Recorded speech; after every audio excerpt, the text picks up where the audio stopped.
Welcome to Flat Earth Debate, Uncut and After Show.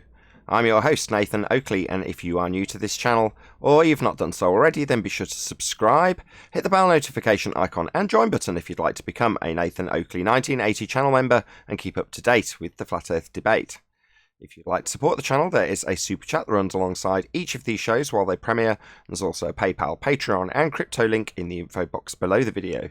Speaking of Patreon, I'm going to do a quick shout out to all of you who do support me on Patreon. So a massive shout out to Bo Snail, Justin Duso, Joseph Pizarro, Samson, Maris, Harry Blade, Mobile Max 777, Neo the One, Lost Cat FE, Rob W, Open Minded, Reese Pound, Del West Watson, Mike, Muted, Dicker, Skeptic, Chris Hillman, NA Literalist, Maria Neelands, Unbelievable Productions, Blue Ridge Ranger, Rob H, Nathan Thompson, The Real Gabster, Windrider, Liam Nedrick, Owen Jennisons, Abraham Mohammed, Dave Rakia Gafford, Naibai, Adrian Quintana, Skeptic936, Life is Short, Fireball X, Felix Hung, Texas Mike, Edwin Johnson, Kirsten Smith, Alexander Main, David Wayne Foster, and Dank. So another massive thank you to all of you for supporting me on Patreon.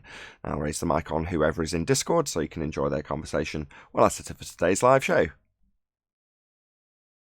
The other day, but I thought they were talking about you. I should have known better. You would never fall for some shit like that. Well, I'm sure Nathan Thompson was duped. From what I understand from talking to people in the chat, they told him it was a legit experiment and it wasn't. They lied to him. And then made a fool of him by lying to him.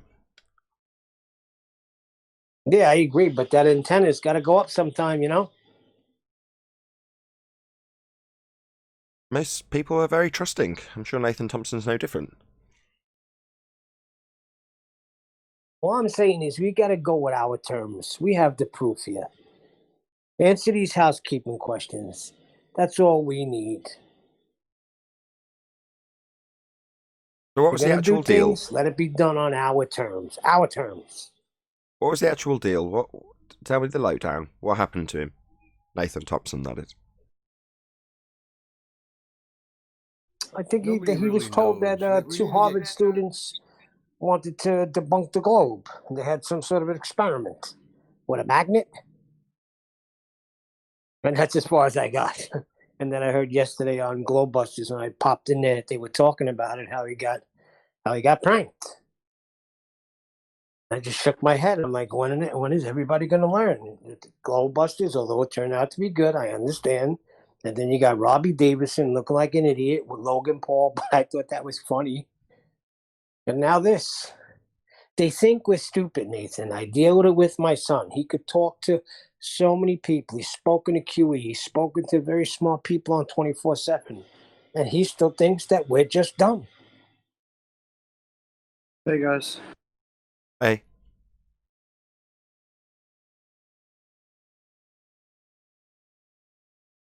What's up, Flatsoy? Hey, that was pretty good, Nathan. With them 4 kids on the, I just heard that the other day when they were come in the room laughing. That's pretty good. Got age restricted by YouTube. Over 18s only for that video.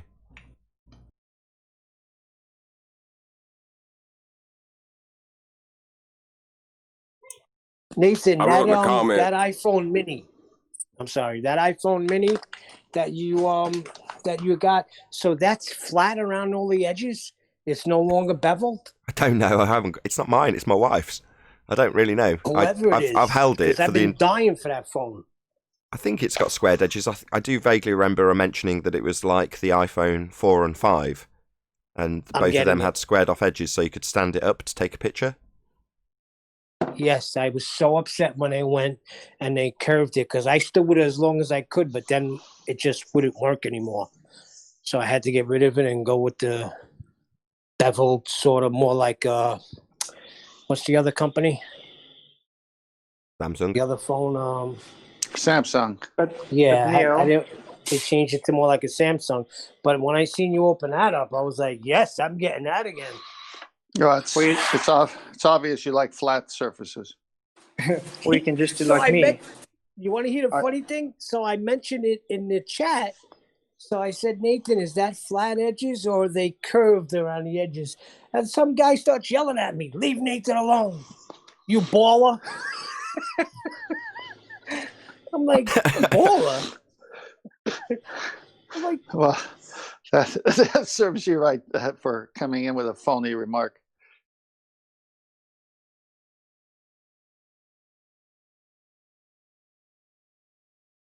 Yeah, it looks all right. She's very happy with it, as far as I can tell. But she's been without a phone for about 6 months, and foolishly, I said, just wait, the new one will come out very soon. And then it was delayed, and she has literally been without a phone. Well, robbing mine most of the time. But yeah, so she's waited a very long time and saved up to buy it. She paid cash for it outright. She's got a contract-free SIM or whatever, so she doesn't pay anybody anything. In other words, if it gets smashed or stolen tomorrow, it's like, okay, I don't owe anybody for the phone. Same as most things. I don't like buying things month by month. I hate that, in fact.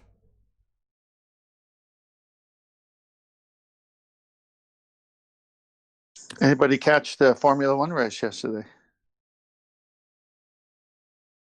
I know, I don't have a TV. Oh, They put it yeah, up. but That said, I did notice that they put some racing stuff on YouTube. I didn't pay attention to what, but you can watch the highlights on YouTube. no, I mean literally a live race. They had live racing. Oh, I see. Okay. Well, they might even do that now. virtual racing. Real racing, real cars racing at Goodwood, from memory. They had, I can't remember if it was, I don't know what it was, I can't remember, I didn't tune in. But I remember thinking, live racing on now, live, on YouTube. Well, Hamilton won. It was a great race. He was in sixth position at pole when it started, but it was raining. It was an interesting start. He gained some positions, then he went back to sixth position. Then they were waiting for the rain to dry, but he was on intermediate tires, and they wear out. So finally, those tires became slicks. So the crew wanted him to come in. He says, "I ain't coming in." He just drove on those and won the race. What engines do they use these days? Oh, gee. I can't remember the name. I've heard it so many times. Well, I mean, I watch it every Sunday, but I can't remember. No, I mean, is it NA? Is it turbocharged? Are they 4-cylinder, 6-cylinder, 10-cylinder? Last time I checked, they were 4-cylinder, something like 1400 cc, like pathetically small, very heavily turbocharged. That was the last time. I haven't even paid attention. Yeah, that's what I'm saying. I don't even pay attention to those facts. I mean, I've heard them talk about it, but I'm looking at something else, the strategy and everything else. I thought 4-cylinder is less like power. No, they can crank those things up, though. Yeah. Maybe it's not 4-cylinder, maybe it's 6-cylinder. Whatever, the car that's about to come out from Mercedes, the Project One, has got that generation. The last time I checked what they were using, I would assume they're very similar engines today, but they were just heavily turbocharged, very small displacement. Well, whatever Mercedes is doing, everybody else is chasing them.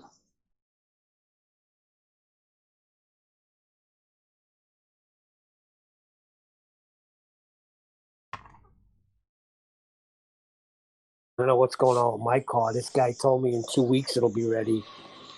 My new car. Oh, don't tell me your new car's in the shop. No. He had to, before he sold it to me, he had to put an oxygen. I think one of the sensors on, and I noticed that the right door wasn't closing perfectly. But the whole time he was waiting for the title. It's a big problem now with all the motor vehicles being closed. You gotta write in for titles and stuff. But it's supposed to be ready by now.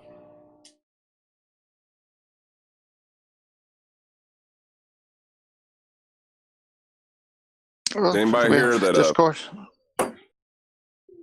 Go on, John. I was going to say, did anybody hear that Fake X launched another fake rocket into a second law of thermodynamics violation yesterday? No, I didn't. Yeah, I I was on the thing. I got kicked out. I didn't watch it. I heard about it, but I didn't watch it. What happened? Why'd you get kicked out? Well, I kept asking him how could it be going into a violation of second law of thermodynamics. I asked him some questions. They had no answers. Then I was launched into oblivion again. But what they're pushing... No, you got jettisoned. What they're pushing now is the fact that civilians are going to be going there. Yeah, they were pushing that yesterday heavily. Oh, yeah, that's a new narrative for NASA. Psychopaths know how to recycle their old narratives, don't they? Yeah, Richard Branson was doing that a long time ago. Yeah, but no, they were doing it really heavy. One guy says, yeah, the ISS is just going to be a museum soon. Yeah.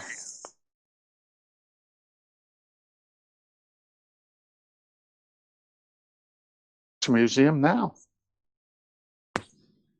Could these astronauts be in some sort of virtual thing where they really think that this is what's going on? Neil. You mean virtually having what? You mean virtually having wires on them and not know about it? Neil's looking for what Neil wants is them not to be liars. He wants them to be deceived rather than deceivers. That's what Neil's asking for. Correct? In all fairness to the astronauts, they're probably doing it for their country in their minds. And their paycheck. Yeah, let's not forget their paycheck. How can an astronaut have a wire on them and not know he's faking exactly. There's very few people I can overtly state are liars. They're one of the few people I can say, no, Neil, they are lying. Overt liars. They're pretending to fly around as they orbit a planet. And they're on high wire, next to green screens, on Earth, in studios, lying. Now, that's not something they're not going to be aware of. It's not like they can just it's not like the Matrix. They don't put probe in and really think they're there. It's not like in Ready Player One. It's not like that. It just I figured that with 30 flat earthers, I could fake what SpaceX is doing pretty easy. Just get 30 flat earthers to sit behind computer screens, and you could say, just put some CGI up of a rocket going up. Boom.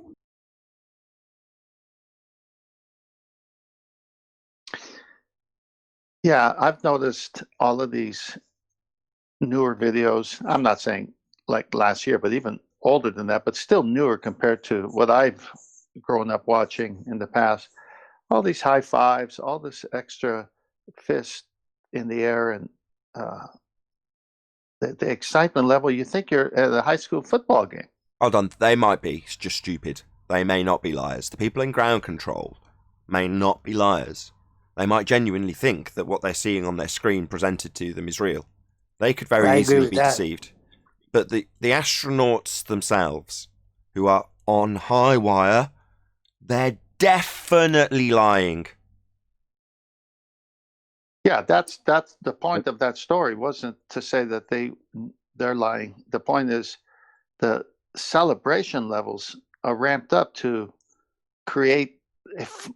It's like a high school football game. It's like I've never seen that with NASA before until I start watching some of these things. I mean, what's going on here? Why do you get people all pepped up? And that's who they've hired. They've hired a load of high school jocks or ex-high school jocks to go, woohoo! Yeah, we're in space, woohoo!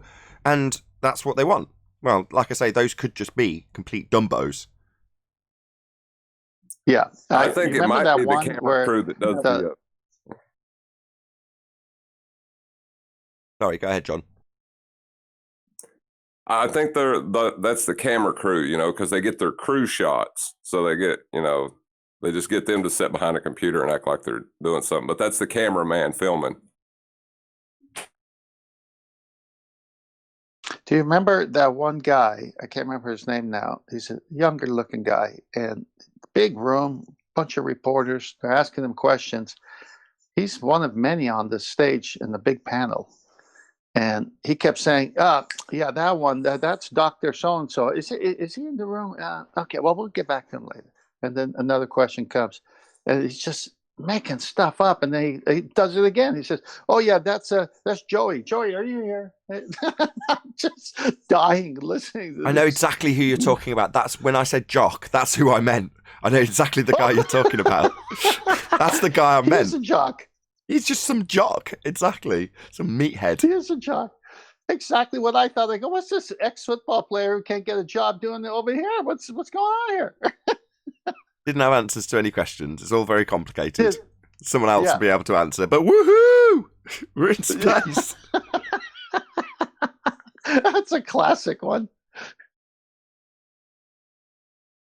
Oh my.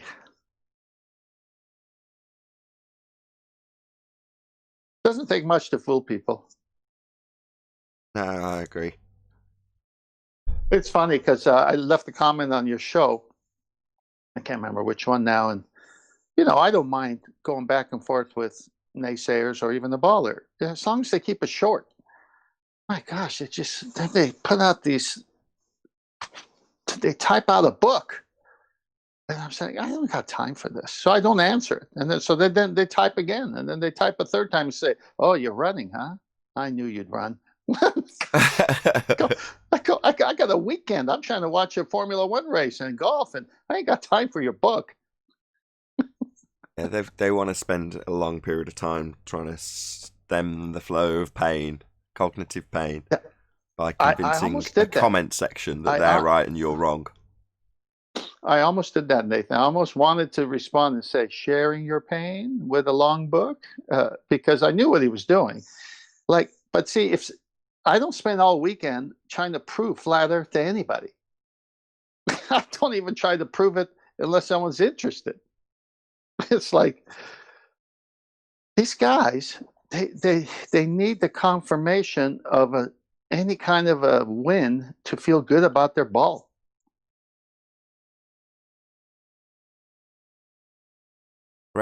I'm sure, did I mention this already? Maybe I mentioned it last week, but I read a good Michael Jackson quote. Not sure if it's true or not, or a true quote or not. But lies run sprints, the truth runs marathons. I've heard something like that before. I didn't know he said it.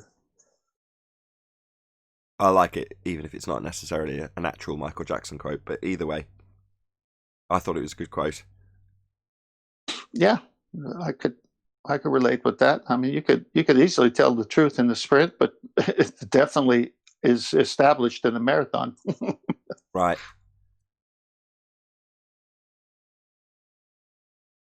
Hey, is Discord alive? Is anybody in Discord? People in there?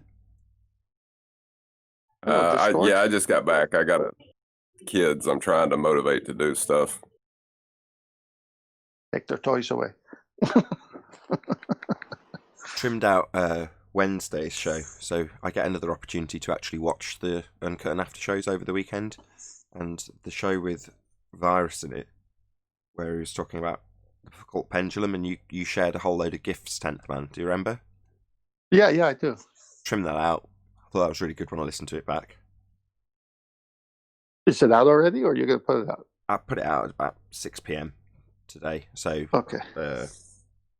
Maybe 4 or 5 hours from now.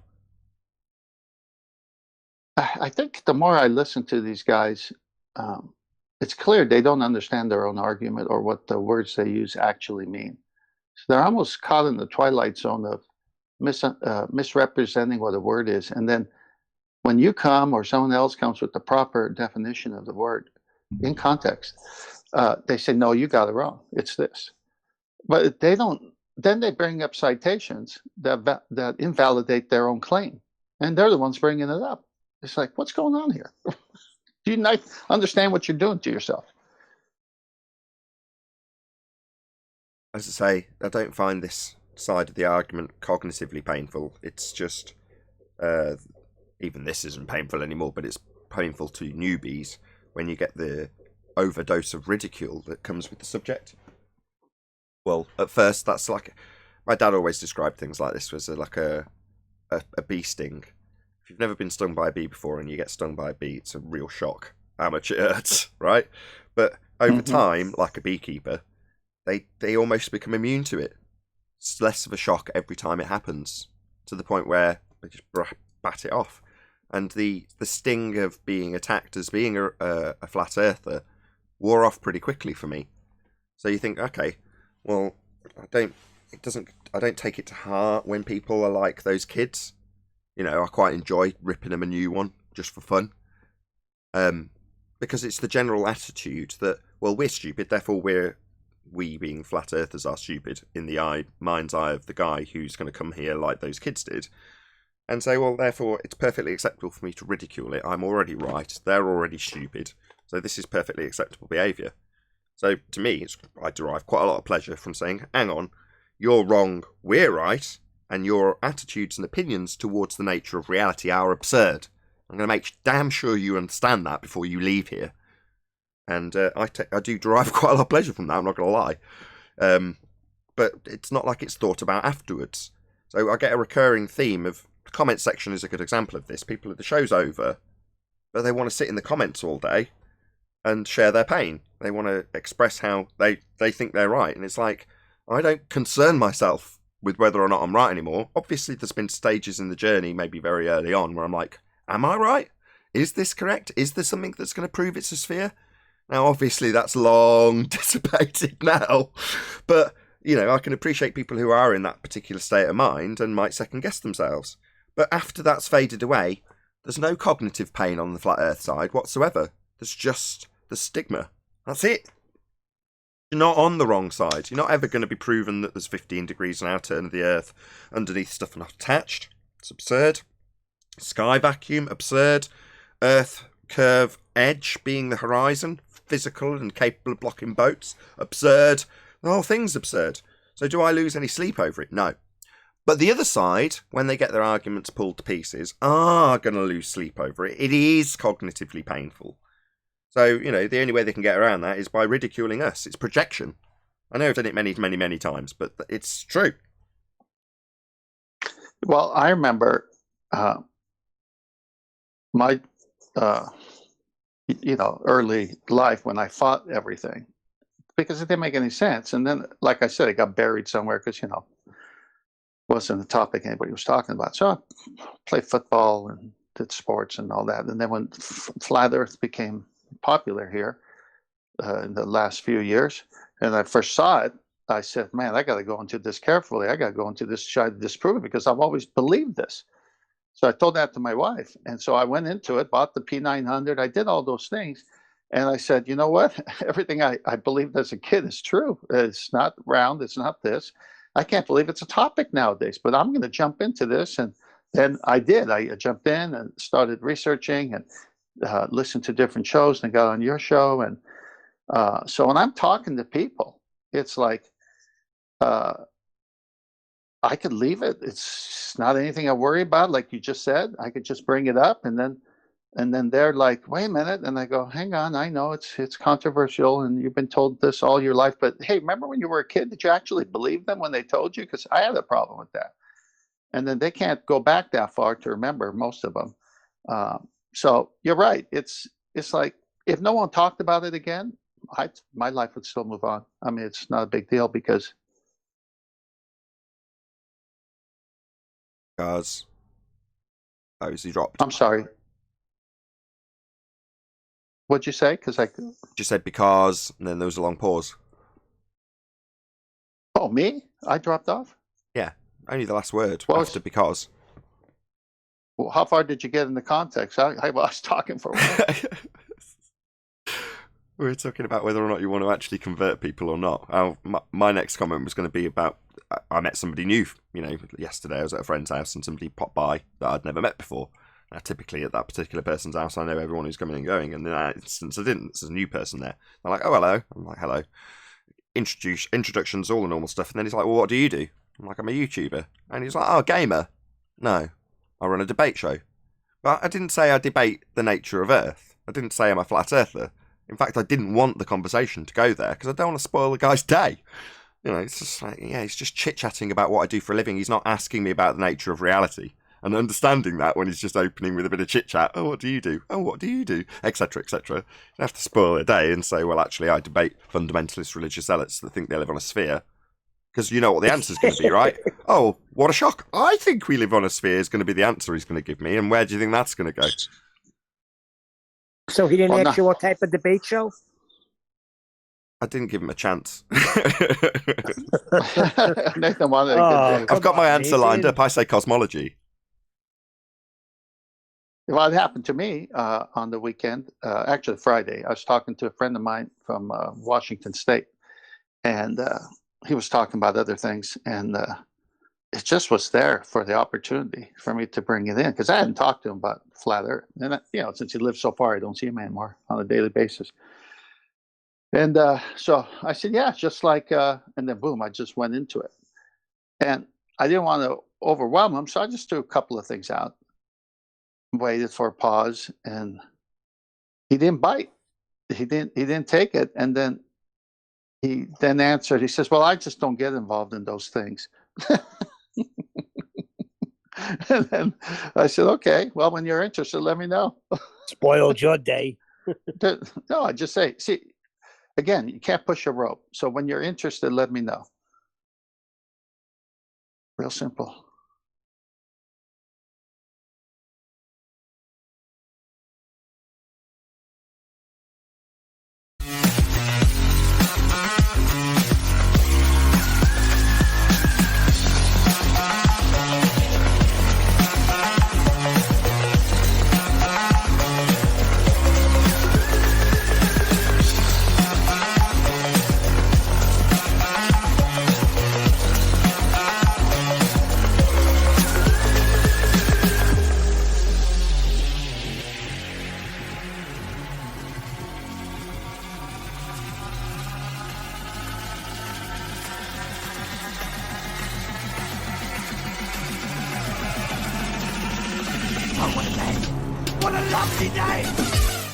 Welcome to Flat Earth Debate Live. I'm your host, Nathan Oakley, and if you are new to this channel, or you've not done so already, then be sure to subscribe, hit the bell notification icon and join button to keep up to date with the Flat Earth Debate. If you'd like to support the channel, there is a super chat that runs alongside each of these shows while they are live. There's also a PayPal, Patreon and crypto link in the info box below the video. Most importantly, if you'd like to join the discussion, simply mute the page you are currently watching, then click the link in the info box below this video to join the panel and express your views on the nature of Earth. If you do join, please don't swear. If you do, you'll be ejected. And if you are, please don't try to rejoin the stream using sock accounts. You'll be warmly welcome back on the next stream. Please also share the show on social media. Sharing the show obviously increases the live audience, but this in turn increases the chances of a more diverse panel. So please share the show on Facebook and Twitter. One last time, if you're new to the channel or you've not done so already, then be sure to subscribe, hit the bell notification icon and join button to become a Nathan Oakley 1980 channel member and keep up to date with the Flat Earth Debate. Now we are joined by 10th Man, Neil, Flatzoid, and a whole bunch of people on Discord. So welcome one and all. Hello, hello. Happy Monday. That was far too South African for my ears. I'm sorry. Korean. Hello, how are you? Thought you were Casual racism wasn't what I expected to start the show with, but there we go. Just racy lacism. Shout out to Jimmy Carr. Any evidence of a physical geometric sphere edge horizon formerly known as Earth curvature? Not from the city of Seaside. That would be a no, because even the ballers are throwing it away these days. Wait, Yeah. they might have seen it from the rocket launch. Good point there, Flatzoid. Sorry, the rocket launch that's claimed to have visited a second law of thermodynamics violation sky vacuum. That's correct. No, they didn't see it from that. Can we go back to Flatzoid's response? Even the ballers are Please. saying it's not there? Oh, that response. Yeah, sure.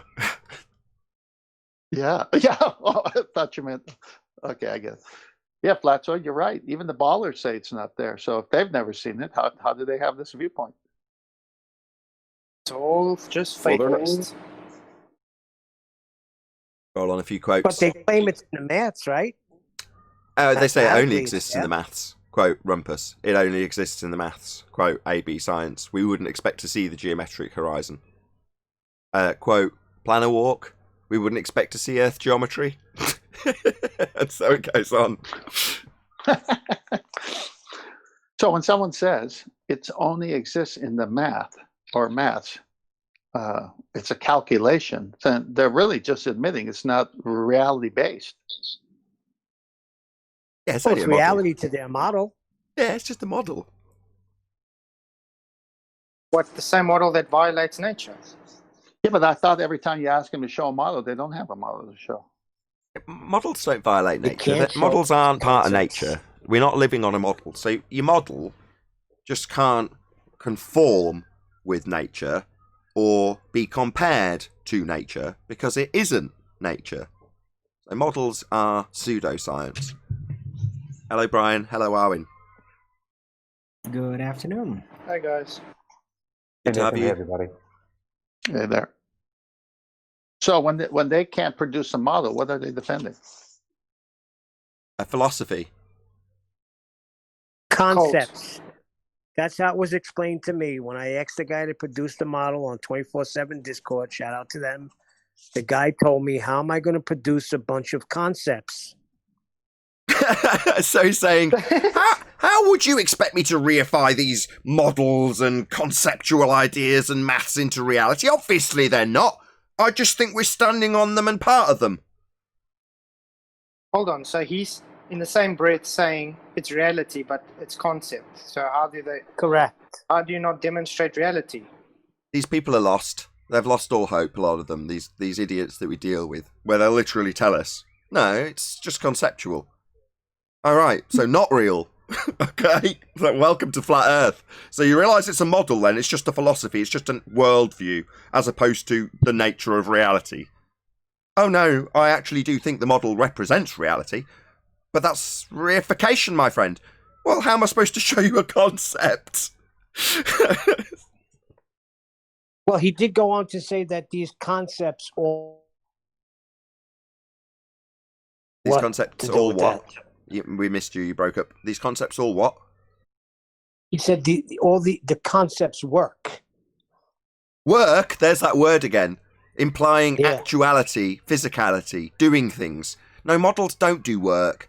Yeah, get it to plough a field. Oh right, it can't do actual work, it's just a concept. Well, I think since they can't produce a model and they live in the world of concept, then it's just a philosophy.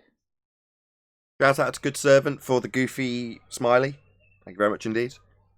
Any evidence of axial rotation of the Earth-based variety? Nope.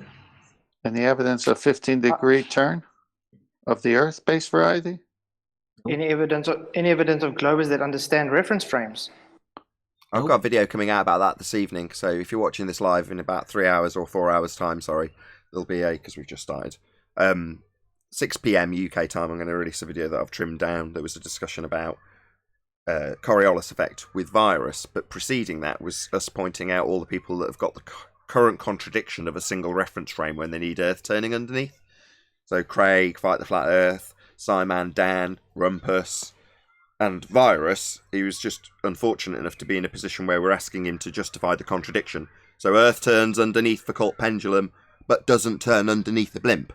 So Earth turns underneath the ball that Neil deGrasse Tyson describes Earth turning underneath, but it doesn't turn underneath the guy watching the game from a blimp above the game. So that's a glaring contradiction that they can't address. So yeah, check that out a few hours from now. Any evidence of the distance to the sun? Oh, go on. I was just say, remember the Dr. Becky video that she brought out, the one Tent was commenting on, about how there's a constant motion of the Earth, and that's why we don't feel anything, because it's a constant motion. You know, this rubbish. I had commented on that. I was saying there, I think it was a Friday, that she was completely wrong. Because she was talking about not just the orbit, not just the rotation of the globe, but the orbit, the offset elliptical orbit of the sun. And I commented on it, and I put her straight that no, in her model, there is a constant change of in the rate of motion. throughout the whole year. Day to day, the rate is changing. They're speeding up or slowing down. It depends on the time of year. And this guy online told me I was wrong. And I said, no, I'm not. And it turns out after a load of messages to and fro with him, he kept on trying to change the subject. It turned out that he didn't know what the hell he was talking about. And when I pulled him on that, he wasn't able to be honest about it. I told him, do a small bit of research on Kepler's analemma, and you will see that she is, in fact, incorrect. And I'm actually correct, and I'm putting her straight on her model, on the model you follow. And he was like, I was getting all this kind of rubbish off him, like, oh, you seem to think you're smarter than a PhD scientist. You know, this, like, you said that you're smarter than a PhD scientist. You know, this kind of stuff I didn't say. You know, this kind of nonsense. But he got so triggered in the end, he didn't have enough. He couldn't admit that he was wrong. He got so triggered in the end, he offered me a $50,000 wager on whether the Earth was flat or a globe. And I said, no, I would never get involved in a financial situation with someone who can't be honest when there isn't even $1 involved. This is how ridiculous it was. Like, what kind of money does this guy have? I was supposed to front half of it, $25,000. He was supposed to front the other $25,000.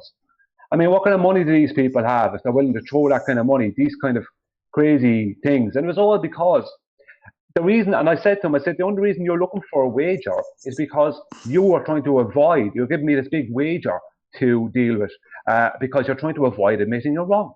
Right. So he was willing to throw out a $50,000 wager at me to just not admit that he was wrong. Yeah, the bottom line is we know their rhetoric better than they do, and that's how you expect the winning side of any argument to be. They're not only going to know their own side like the back of their hand, they're going to know the opponent's side like the back of their hand. So when it comes to someone like Dr. Becky, flying in the face of the rhetoric, flat earthers do understand your rhetoric better than you do and can correct Dr. Becky on her own smegging model that she doesn't understand. And of course Brian's right.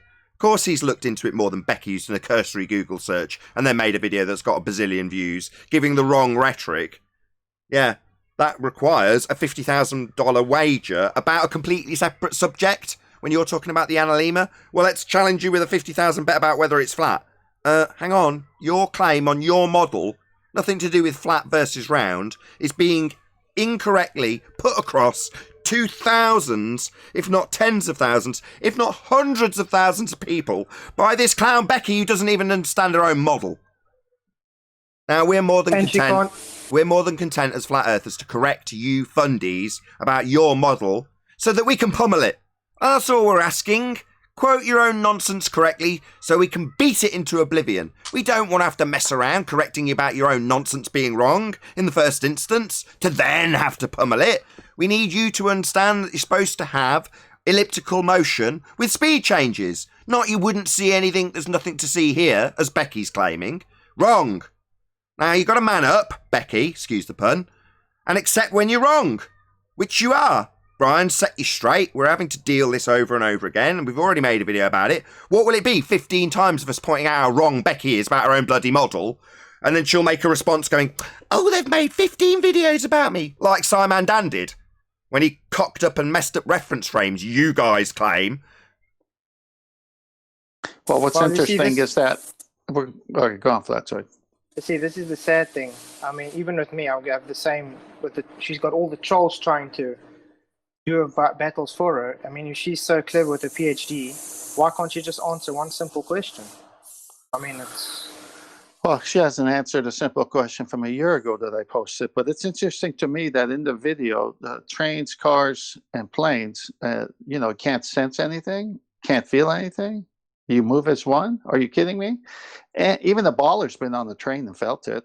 Car driving every day for most, you feel it. Planes, most people been on planes, you feel it. So really, they don't move as one, and you would have no coriolis force or effect to even talk about if they did. So all your toilet arguments are going down the drain, boys. Sorry, but Dan, you're telling me you wouldn't be able to feel inertial force at 1,000 miles an hour? I'm not telling you anything. They're telling you you can't feel these things. I go, wait a minute. Then why are you arguing coriolis? Good answer. Because there's a danger, right? Brian gets into explaining to Dr. Becky how she's got her own claim wrong. And the next thing you know, Brian's having to argue with their side about their own claim. It's like, nah, as much as, Brian's right to correct her, she should know her own claim. It's not about questions that she's being asked. It's about her understanding her own rhetoric and actually putting it across correctly in the first place. In other words, don't get it wrong, because then you have to have flat earthers come along and embarrassingly point out how your own model works, like Brian's done. Well, we, as I say, just want to pummel the actual claim. Oh, so we've got elliptical motion. Well, that would give us speed changes, as is claimed, and you'd notice. That's what Brian wants to get to. He doesn't want to spend 2 days arguing with Becky about her own bloody claim that she doesn't know. Exactly. You shouldn't have to be putting them straight. They should be putting out their own rhetoric correctly. Exactly. Yeah. So, Becky needs to make some corrections. Why are flat earthers having to correct heliocentrists about heliocentrism? It's pathetic. You should know your own bloody argument and model better than we do. Not the other way round. Oh, well, that's just what happens when you're on the losing side of the argument. Your opponent, because they're right, not only knows your side of the nonsense you spew better than you do, we know how we can explain our side. Yeah, that's why we are winning. There is no 2 reference frames. There is no earth turning underneath. The fact that Becky thinks, oh, there's nothing to see here. Yeah, there should be a 15 degrees an hour turn of the earth underneath, stuff not attached. Why isn't she talking about the apparent, meaning you should see it, deviation that we get told is supposed to be proving Earth spins? But nothing to see here, right, Becky? Wrong. Just a fool who doesn't understand your own religion. Yeah, and another thing on the comment I left for her, I had other people coming in commenting, and they started using mathematics. So they started trying to break it down into kilometers per hour and how much it would change over a course of an hour or a day. And what they started doing is just breaking it down to such a point where it didn't look like it was any big deal. This kind of nonsense. It's only a small bit of motion. This is what they tried to make it look like. And I said to them, there was 2 or 3 of them, maybe 4, commenting at the same time about this one guy's mathematics. And I said, instead of putting out fancy mathematics, just state in miles per hour what the difference would be from between 2 6-month periods. Oh, sorry, from not 6 months, but from December 21st to June 21st. The 2 different speeds of the supposed orbit of the sun by the globe Earth. I said, just give it to me. Just give it, not to me. I already knew it. But put it out there in black and white, exactly what it is, because it's thousands of miles an hour of a difference. So what they tried to do was, for anyone reading the trade, they were basically breaking it down into kilometers an hour and making it seem, kind of sieving it out into small segments to try and kind of take away that there was any real motion that you would notice. Now, this kind of thing. And I said, no, put it down in miles per hour, what it would be between December 21st and June 21st. Right? And none of them, 3 or 4 of them, none of them would do it. They kept on arguing with me saying, that the maths are already there, we don't need any more. I said, you know what I mean? I said, why won't you do it? You won't do it. None of you will put it down straight what it really is. The difference really would be within 12 months in the supposed rotation speed. The orbit of the sun speed. They won't put it down because anyone reading the trade will see how absolutely ridiculous the claim is. And they wouldn't.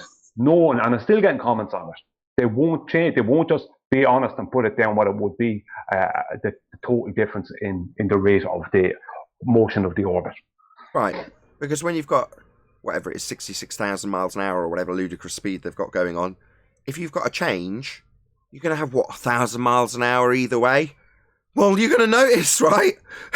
That's why they don't want to tie down to there being any differences in miles per hour documented or written down by them, because then you've got a speed change. Well, they don't need that. They need nothing to see here you wouldn't notice, even though that isn't the case in their model. Just quick shout out to Samson. He did super chat with a pair of sunglasses and I didn't thank him. So thank you very much for the super chat, Samson. Actually, one of my patrons. Thank you very much.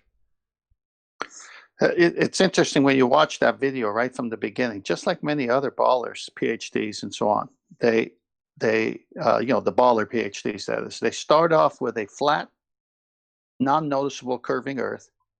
and non-rotating can't feel the Earth turning. So they admit that visually you cannot see curve and you cannot feel motion, but the model says we are. And then they go off. Contradicting himself. Retro Bill says, I'm feeling ace. Well, that's good to know. Perhaps if I make a larger super chat, ... Thank you very much for the super chat, Retro Bill. Really appreciate the support. Any evidence of the distance to the sun? Nope. Only on their model. Speed of light. That's the other way around, isn't it? Hold on. That's derived from extrapolations about the distance to the sun, not the other way around.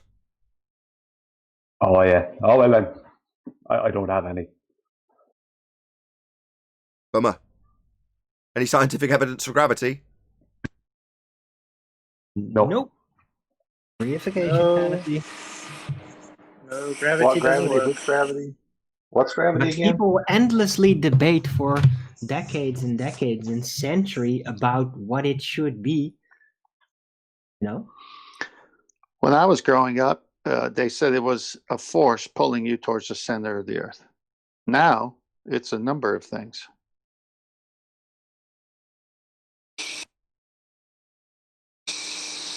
Any single viable hypothesis from any of the fields of astronomy, cosmology, or astrophysics? Not yet. I don't think we'll ever get one.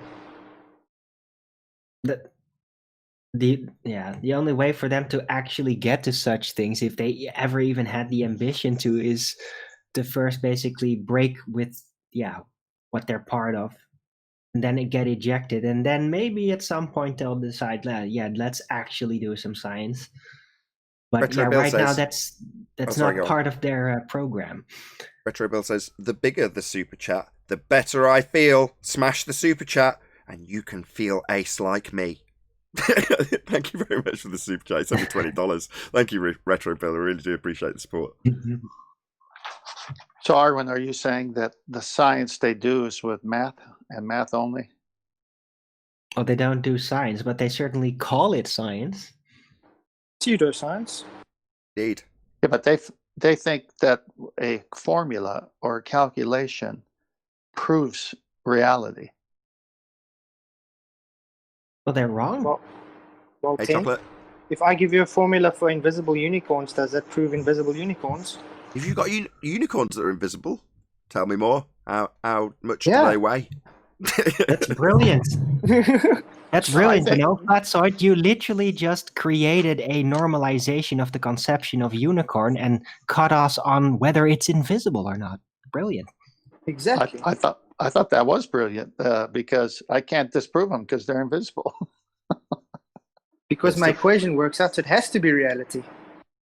Yeah, but you can calculate their net force zero, right? I.e., that if you put them on a scale, you wouldn't know. Net force zero. Yeah, but you forget to, because they're invisible, they got some magic force. They don't have weight. Net force zero. Being a farmer and raising animals, there's one way to prove if you have animals or not, but I don't want to digress to that point.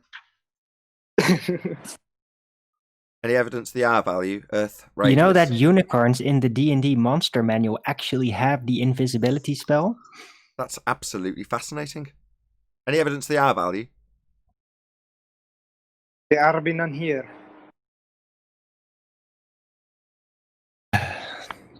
Black Swan. Yeah.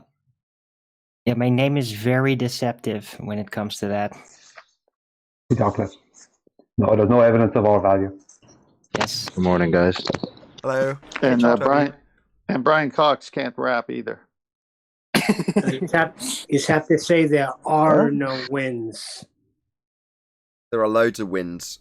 For some reason, the wind sock thing sort of comes and goes. I'm sure Aaron's well aware. The winds. No, I banned them all. Half a year ago. And by the way, the guy that actually did that, who was Jason McCormack, is now just allowed back in my chat. Under very specific conditions. He's alright. I like Jason McCormack. As much as I know he's been a dick to you, he's actually an alright guy. Is he the concaver? Yeah, but don't. Yes, He the concave guy. knows now. He's okay in my chat as long as he doesn't do that thing, which was always the problem I had with him. And he was very neurotically doing that continually whenever he could, and he stopped doing that. Yeah, and that means he's now allowed in my chat again. So, But that's a good example. So, in other words, he was reasonable by your estimation. Well, that's what I mean. He seems like a reasonable guy. I'm not saying he's nice. I wouldn't go for a pint with him. Same as Virus, right? Suddenly don't want to know a load of people telling me that, oh, you're sympathetic to concavers. No, just some guy that seems like a reasonable bloke. But troll Darwin, nonetheless. Yeah. So, it's just yeah, one of for those. years.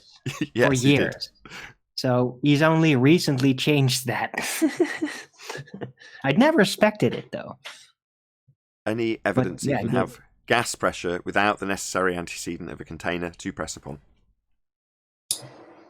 Becky says there is. She says it's a vacuum.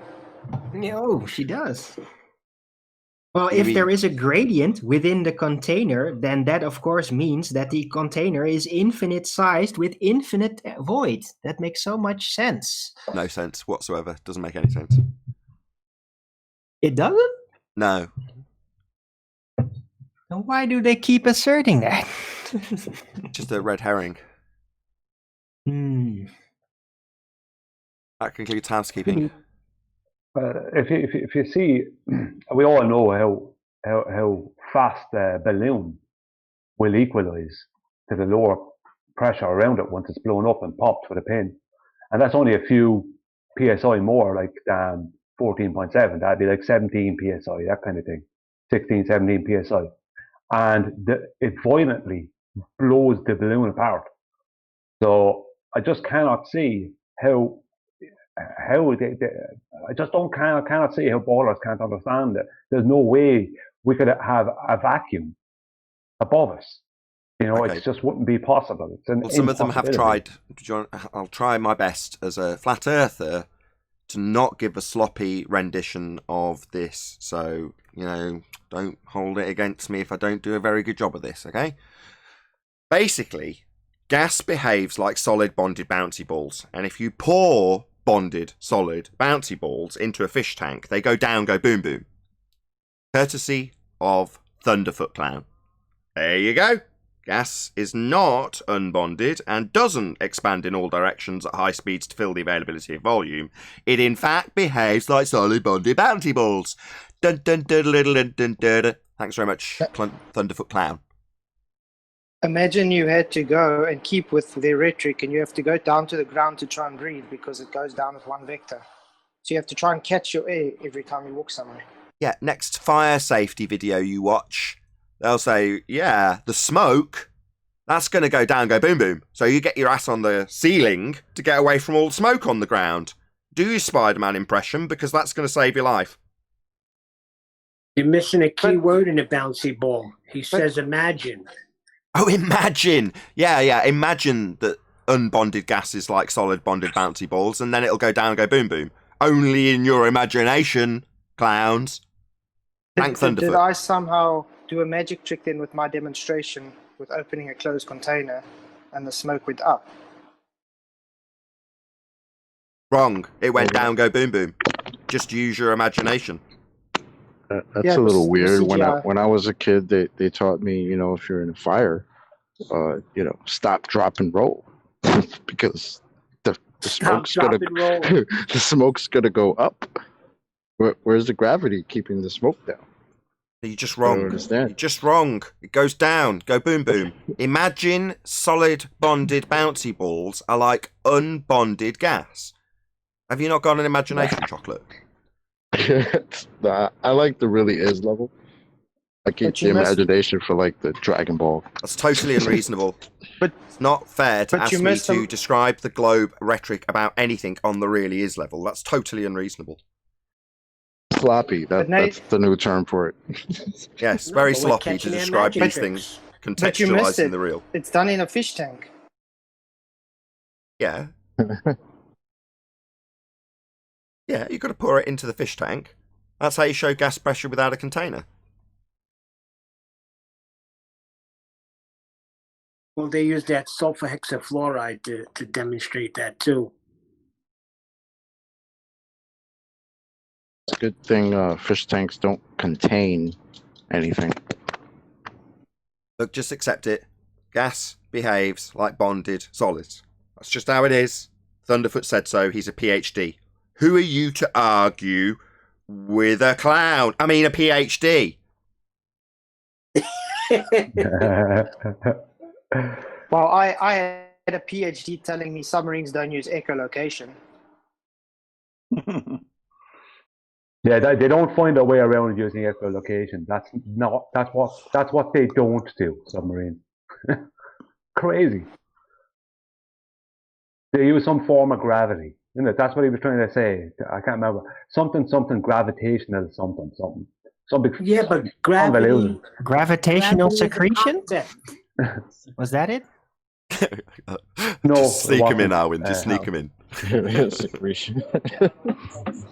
Don't repeat it. Just let him sneak these things in subtly. Preferably when other people are talking.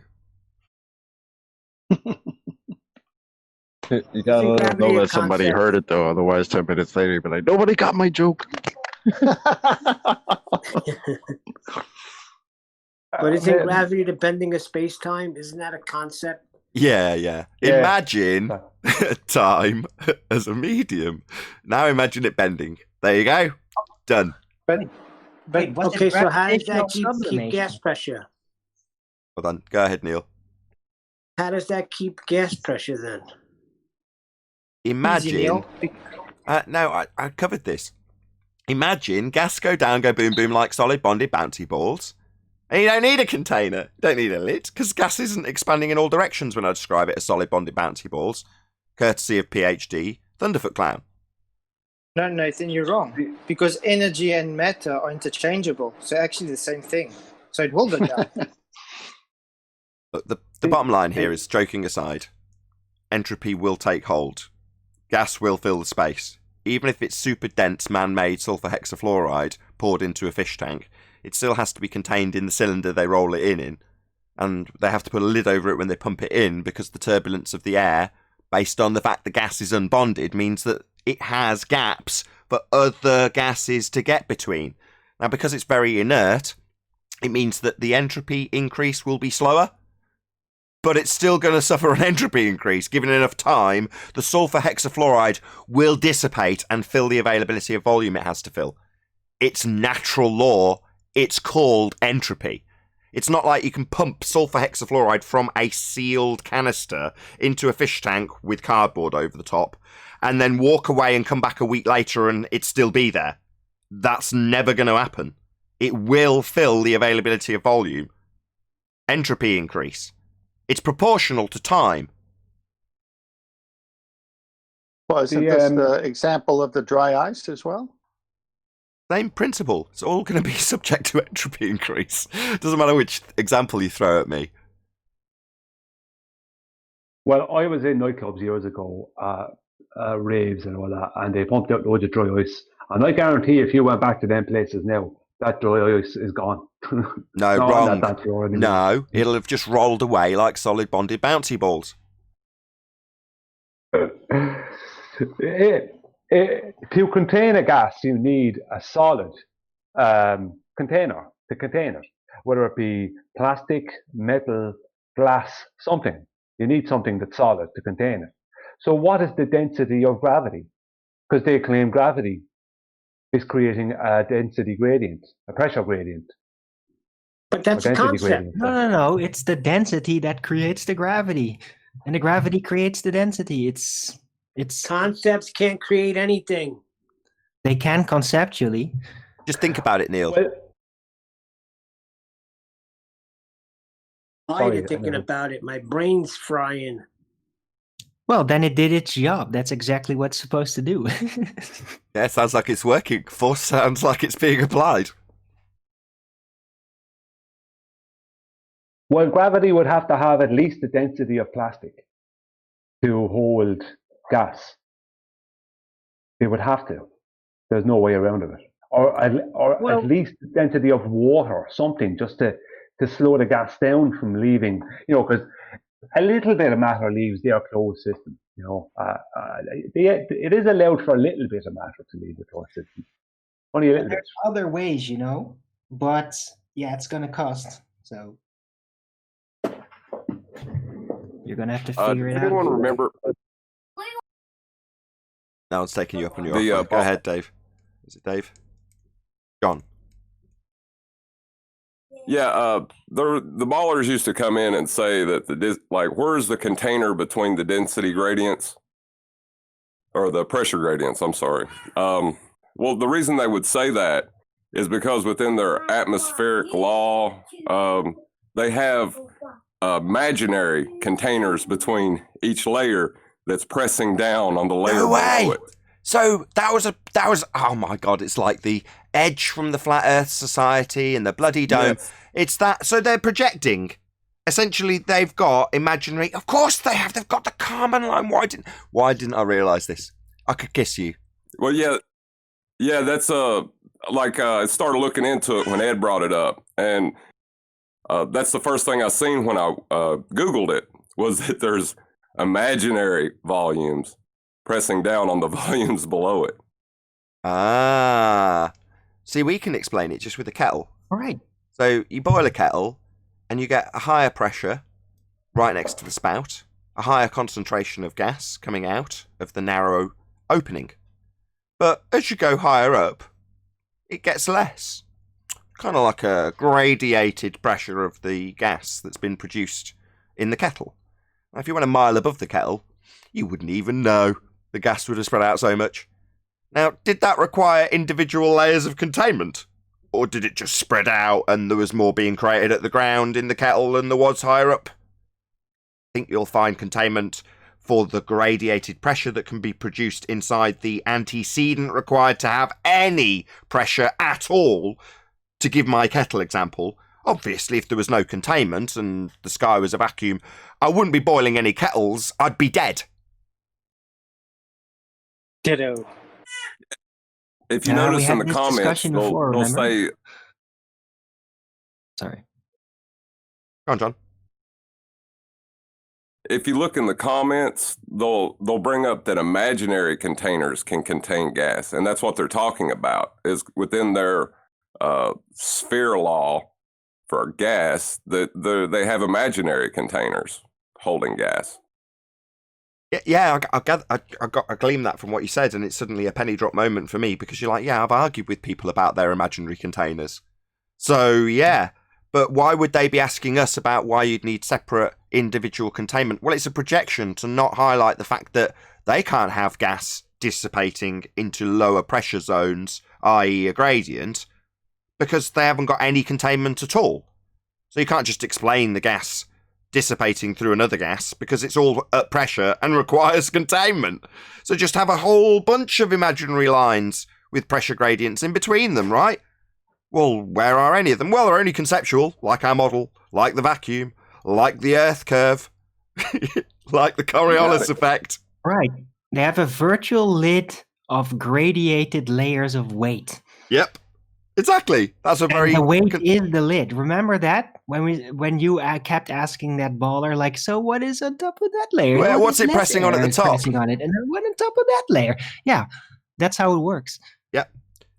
Craig, Fight the Flat Earth, says that gravity creates an emergent force, coincidentally also called gravity, says Retro Bill. Thank you very much indeed for the super chat, Retro Bill. Yeah, he had a guy on his show called George Musa, and he said, gravity is not a force. You can think of it as a force. Maybe he's thinking of it as an emergent force. Yep. But an emergent Gravity force is causes the force of anthropic, yeah. gravity. Sorry, Harvey. Remember that? Well, at least we know Yeah, he can do but- what he's told. He's Sorry. thinking of it as a force, and the way Craig's thinking of it as a force, as instructed, because he's a good dog, is by thinking of it as an emergent force. So, good job thinking of it as a force as instructed, Craig. Well done. By the way, you've got a little issue that you've backed Simon Dan in his stupidity with a single reference frame guy not drifting. That's a bit of a problem, because you're supposed to have 15 degrees an hour as Earth turns underneath, Craig. Like under Foucault's pendulum. That would be things drifting apart, not drifting together, because that's ludicrous. So you seem to have caught the Coriolis virus. I think that'll be my title for the video I'm going to release later. The Coriolis virus. caught by Rumpus, Simon, Dan, and Craig fight the flat Earth. It's spreading fast. So it sounds like you need a vivid imagination to believe anything in a heliocentric model.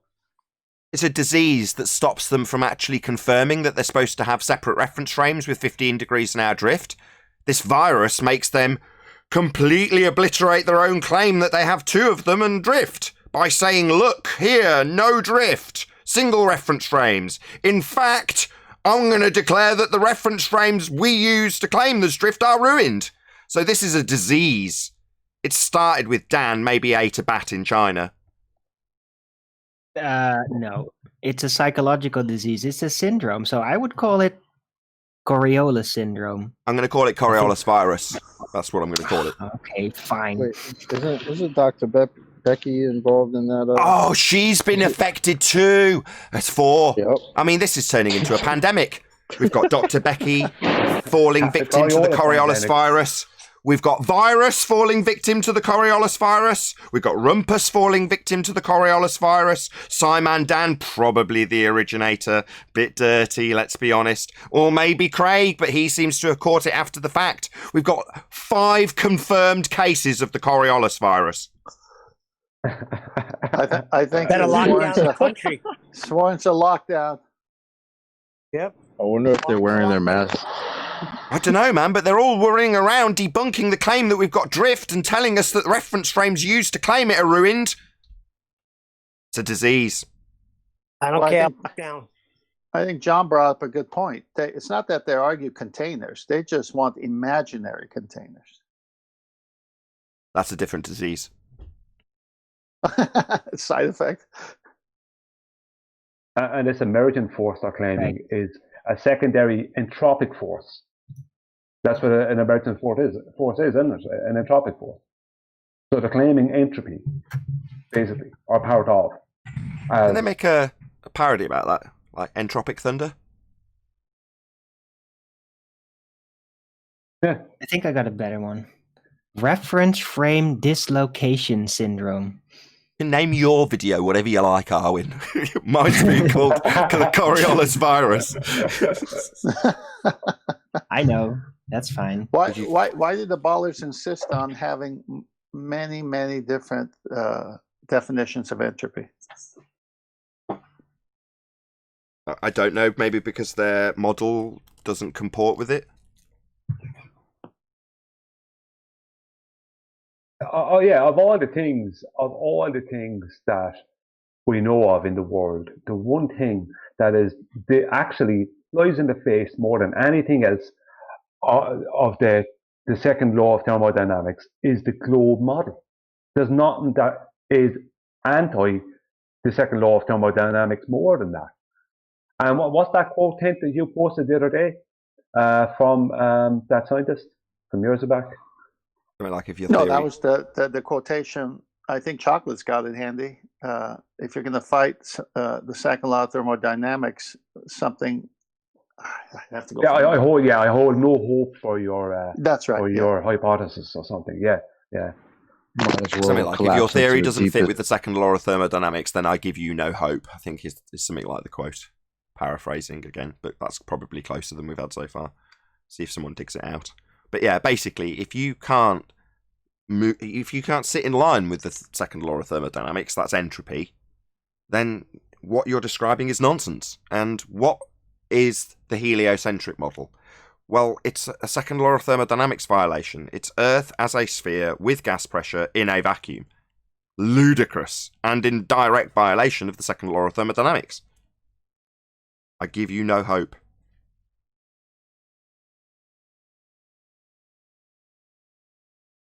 I have it there. I want to read it out, if that's okay. Yes, please, go ahead. From Arthur Eddington. If your theory is found to be against the second law of thermodynamics, I give you no hope. There is nothing for it but to collapse in deepest humiliation. Arthur Eddington. Yeah, the heliocentric model will collapse into the deepest humiliation because it is in violation of the second law of thermodynamics. Not just because that dude says so. Moreover, because it's a natural law that we observe always, inviolable, or it wouldn't be a law. Now, these are applicable to nature, not to models. In fact, your model stands in violation of that law of nature, applicable always. Shout out to Julio Pabon, who says, those 5 cases of coriolis virus are going to end up flattening anyways. Yeah, we've got to flatten this curve. He's right. We need to stamp out this coriolis virus, flatten that curve. You know, what Arthur Eddington said there at the very end of it, he gives it no hope. There is nothing for it but to collapse in deepest humiliation. Is that not what exactly is happening to the globe model at this present time? I would say so. I'd like to know accurate. I'd like to know the timeline. It's just something I'm intrigued about. How long have we really had this nonsense for? And if you told me tomorrow that it was 100 years, as in everybody was under the same misapprehension for 100 years, in other words, that was like the cut-off point for the old way, I'd believe you if you were to tell me that. I don't think heliocentrism as a philosophy, as a world outlook, has been around that long. I really don't. I don't. Same thinking too, because again, I mean, you know, as much as you can trust whatever sources are out there, according to some historical facts, that it's like people were getting arrested in the 1900s for trying to teach the Paul model. So that's in the that's 1900s. No. The Greeks knew about it for thousands of years. Well, yeah, that's what the history books say. To my man who was trying to teach people about it, they wanted to throw him in jail. Well, so. That's exactly. You've got contrary history or contradicting history. But yeah, so the history books have got these imaginary characters from thousands of years ago. And, you know, as far as I'm concerned, if there's no primary source evidence for these people, they're just fabrications. They just made them up. As I've said before, a couple of years ago, back in 2016, you know, this claim of the Greeks were the first heliocentrists or whatever, I went and I found the oldest known globe in the world, which was said to be from 1492. Now, if any remember what a football looked like, a soccer football for the American friends, many years ago, it was like a brown leather stitched together thing. Well, this is what was shown. It was like a tan leather, like a football, kind of a sphere-shaped football thing from 1492, with a load of supposed continent type diagram types things on it. That was in 2016. In 2019, I looked again, and now it's not that. Now it's this elaborate globe made by this German cartographer. Now, it was claimed that it was made by a German cartographer originally, but they didn't have much information there. Now there's a different, much more elaborate looking globe that spins and everything, and it's from this German cartographer, and they have all these details about him. But it's all nonsense, because the claim that the Greeks were the first heliocentrists. Sorry, I'll dry my mouth. It's nonsense. They have never been able to produce one Greek globe, and the Greeks were fantastic stonemasons and metal workers, making things with wood. Do you think they'd make, if they all believed in this thing, someone would make a globe? I think Not you got a one point globe. there, Brian. Not one globe. No, they might. Sorry, I just want to say they might come up with some mock Greek globe in the future. That could happen. They could say they found one, but if there was one there, there'd be a lot more than one. Sorry. No, I think what you said, Brian, is that your research proves the Greeks discovered European football, and the ballers said it was a sphere. I think the bottom line is. I'm actually with Nathan, though. I would say that it's only 100 years old, and the claim of the 1492. The other thing I meant to say about that is the 1492 globe, which is said to be the oldest known globe in the world. What has happened in 1492? Columbus was claimed to have discovered the Americas. We know that's a lie. So what other lies are told about 1492? Hold on, but he named the native people Indians because he thought he was in India. Okay, but like aside from that particular segment of fake history, the whole globe line narrative, in my opinion, let's speculate for a moment that it is less than 100 years old, or that was the cut-off point. So let's say it's 200, between 200 and 100 years is where the change occurred, just for the sake of this discussion. Well, that would mean that it basically hasn't taken hold. It's not been around long enough to have taken hold, and we're at that point now where it seems to have been a failure as a lie. In other words, it hasn't rooted deep enough for people to have forgotten and not realised. Almost, but not quite long enough. Yeah, even like, I mean, even if you look at some of the older flat earthers from back in history, you go back into the 1800s and there was a load of flat earthers. You know, it wasn't something that was unheard of.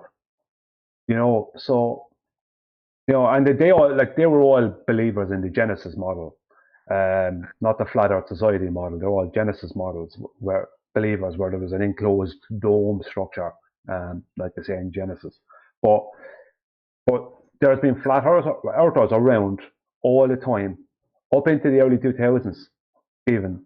And now we turned up in 2015. Now, obviously, Matt Powerland and that knew a bit about it before that, but you know, we've always been around. This is not some new idea.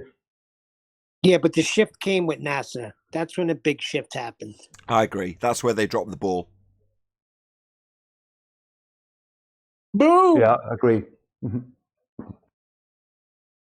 I was trying to find it. There was an article I found, I don't know, was it like last year or before last? I was trying to find it while you guys were talking. But it was actually a newspaper article that said the actual Greeks actually said, this is, I think, it was back to 1800s or 1900s, that the Greeks believed in the flat earth. So I was trying to find it. If I can find it, I'll try to share it and post it. I'm looking for it. Thank you. But by the same token, it's like, I don't trust any of it. You can't cite this stuff on our side if we're going to poo-poo it for them. So, as much as it's interesting and it shows there's a balance of evidence that goes both ways, I personally wouldn't be citing it. You know what I mean? It's like... No, I got you. Yeah. It's like utilising anything NASA says. You know, unless it's something that's overtly true and has many, many, many references, in which case it's quite a good laugh to use NASA, because that becomes a hostile witness, as opposed to relying upon it as the only one. For example, gas pressure needing containment. You can find NASA citations on that, which is epic, because you can throw it in the face of your opponent, and it's their own source. Wonderful. Yeah, but see, this is when they come up and say atmospheric pressure and gas pressure is not the same thing.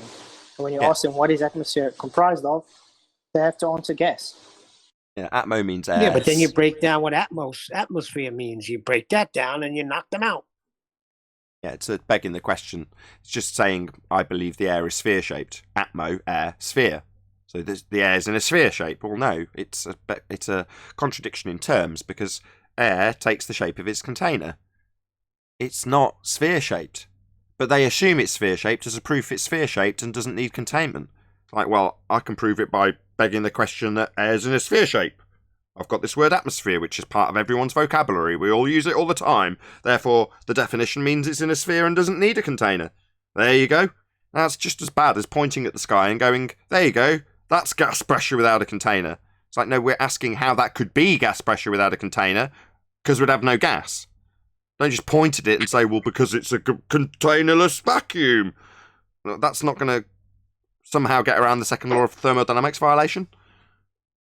Isn't that called circular reasoning? Yeah, begging the question, circular reasoning, same thing. It's like saying, how can you make a waterbed more bouncy? And they say, how? And you say, add spring water. Boom, boom! He doesn't make jokes often, but when he does, he makes great ones.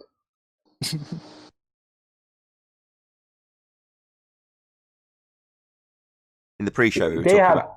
Go on. Sorry, go on. No, I'll go after you, Nathan. I was going to change the subject, so I think you should go first. Oh, okay. They actually have two edges in their model. They have the edge that both were said to be going over, and they also have an edge of space, which is the Kármán line. So they've been looking for us to show them the edge for a long time, and they have two of them in their own model. Yeah, show us. I could never fully link until today with John's comment. The segue in the same way I do with the edge of the Flat Earth Society model. So why do they have an edge with a boat falling and water falling off it in the Flat Earth Society model? Well, because it's a great distraction to use your worst weakness against your opponent by demanding we show them an edge to a flat Earth when their horizon is a physical edge boats are going over and being obscured by. Genius. Well, what about the dome? We're not claiming dome, it's part of pop culture. Them, they, globeheads, the people who are involved in mainstream media, are being exposed to domes of certain descriptions, Simpsons being an example of one of them. So when we're challenged to show a dome and asked to show why there'd be individual dissipating gas created at ground level without containment between them, it's because they have a description of the Kármán line being the edge of space as described by Brian. And all these different layers, homogeneous layers of gas leading up to this edge. So they need to ask us, well, where's the dome? Well, where is your glass dome between all of these layers? Where's your dome over the Kármán line? Why isn't the gas filling the space? Because it would. Oh, it's just a model. Oh, well, we don't live on that model, do we? Obviously, if it's in violation of the second law of thermodynamics, we give you no hope. Hey, Nathan, I put in Master B 2 pics of a book. One is the cover, and then as you turn the page, I downloaded the whole book from one of those free sites on the internet. This is dated May 1908. And here's a guy basically doing a flat earth book. And if you go to the page that has the writing on it, somewhere down just below the middle, he says a few things about Newton's ideas as I can't pronounce that word, superstition. And he also says, woe to him, and etc. So there's people fighting what was attributed to Newton back then, and also the nature of the Earth back then. So flat Earth has been around for a while. It's always been around. They've just tried to change history so people think it hasn't been around. That's all. I got one I can't find right now, but it's in the 1800s. Full book, full arguments. I mean, just like our show has arguments and housekeeping questions. It's great finds. But like I said, my great-grandmother, she was taught in school flat Earth, and that was in the late 1800s. I mean, hello. If you still taught that in the school in the 1800s, how can they say it has been going on for 2,000 years? Yeah, but those are conflicting because you have Nathan's relatives told him they were taught a globe, right, Nathan? Well, I was going to say, where was your grandmother? Is this in South Africa? It was Netherlands. The Netherlands? Nah. I mean, let me think about this for a second. That's pretty well developed generally. I was going to say, the reason my grandmother in that, or slightly later than that period, hadn't been, is because I think in terms of us here in the UK, we're about as westernised, because we're on the cutting edge of being westernised. So the fact that she was completely, from her earliest memory, taught globe, it isn't shocking. You know, we would expect to be on the cutting edge of that here in the UK. That's not being big-headed about the UK. I'm just saying in terms of pop culture and stuff, that's just where it sits throughout history, right? We're going to be on the cutting edge of that. So if there's going to be an indoctrination, you know, you'd expect to see it in Italy and the UK, and, you know, in modern times, it would be the same in America. It would get there first. You know, you'd expect them to be now, but back then, if it was being compared to the States, you'd say no, it's a good chance that the Americans might have had the old-fashioned flat earth teachings, and there's certainly examples that have been made of exactly that, right? Yeah, Dave Weiss had some old lady that said she was taught a flat earth. Exactly. Yeah, but then one day it was just all of a sudden taught as globe. She used to say that. She didn't understand why. It just changed. That's right. The Mole Islands. Yeah, but that's a perfect example. That's not just like some TV interview. That's David Weiss chatting to a really old lady. She was over 100 years old and discussing exactly that, the change that she encountered. It's just weird. But, first-hand accounts means that that's why I say, or why I brought the subject up in the first place. If it's only been 100 years of consistency, at least, then there's going to be people like Dave Weiss capable of going to somebody of that generation, precisely like he's done, and discussed how, no, I was taught how it was all flat.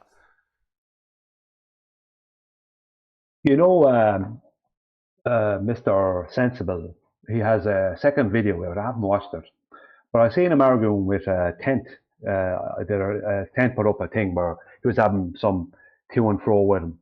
And he claims that he sent up a balloon, and what I saw him write the tent was that the pressure went from 14.7 to wherever his balloon went to 0.3 psi. What's PSI? We'll get into this in the after show. So with that, I'll say first and foremost, if you're watching this on either Nathan Oakley 1980 or Nathan Oakley Premiering streams, then stay tuned, as there will be an after show to follow. Unfortunately, if you are watching this live, this is where we bid you farewell.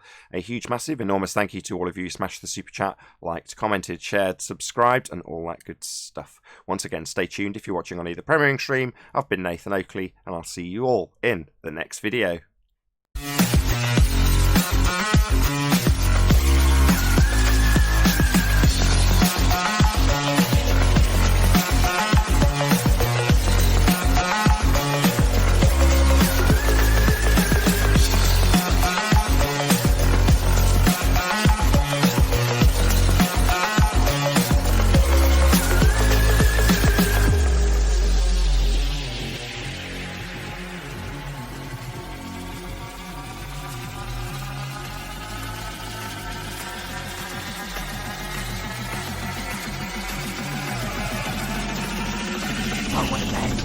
What a lovely day! 6,000 miles up. And the ionosphere, there's 3 separate ionospheres, or sections. The first one starts at 60 miles up. So this ionosphere they're speaking about, for a start, that means it's an ionosphere. It's ionized gas. They're basically gleaming plasma 60 miles up. So how could you have anything that could be possibly recorded even? Now, they didn't record any of this. This is something else as well. They have all these claims about the atmosphere. But after a certain point, it's all calculation. There's no measurements after a certain point. You can't, because they can't send up a balloon only so far because it breaks or it blows up, busts apart or whatever. But I don't know how high he sent up his balloon. But there's no point in him arguing that he got down to 0.3% PSI if his own model is completely against that. Because they claim that they have an atmosphere that goes over 6,000 miles up, and there's an ionosphere starting at 60 miles up. So how can that start at 60 miles up if it's only 0.3 at whatever height he's at, which is probably 20 miles up or something? And 0.3 what? 0.3 psi. Oh, what's that stand for? Pressure per square inch. Pounds per square inch. So that would be... Oh yeah, about pounds per square inch. So that would be per inch of what now? The container. All right, so he managed to confirm that there's gas requiring something to press on up there. So he didn't confirm a vacuum, he confirmed there's gas pressure. Well, that's not proving his point. He needs to prove that there's a vacuum, not that there's pressure. We know there's pressure, we've got it down here. What, there's less up there where it's not being produced? That's a shock. And that proves a vacuum. By extrapolation and Fundy belief. That's not really proving a vacuum, it's proving you've got a PSI measurement up there. That's not very good for your argument. In fact, it's very bad. Yeah, he even demonstrated entropy. As the balloon popped, the gas dispersed.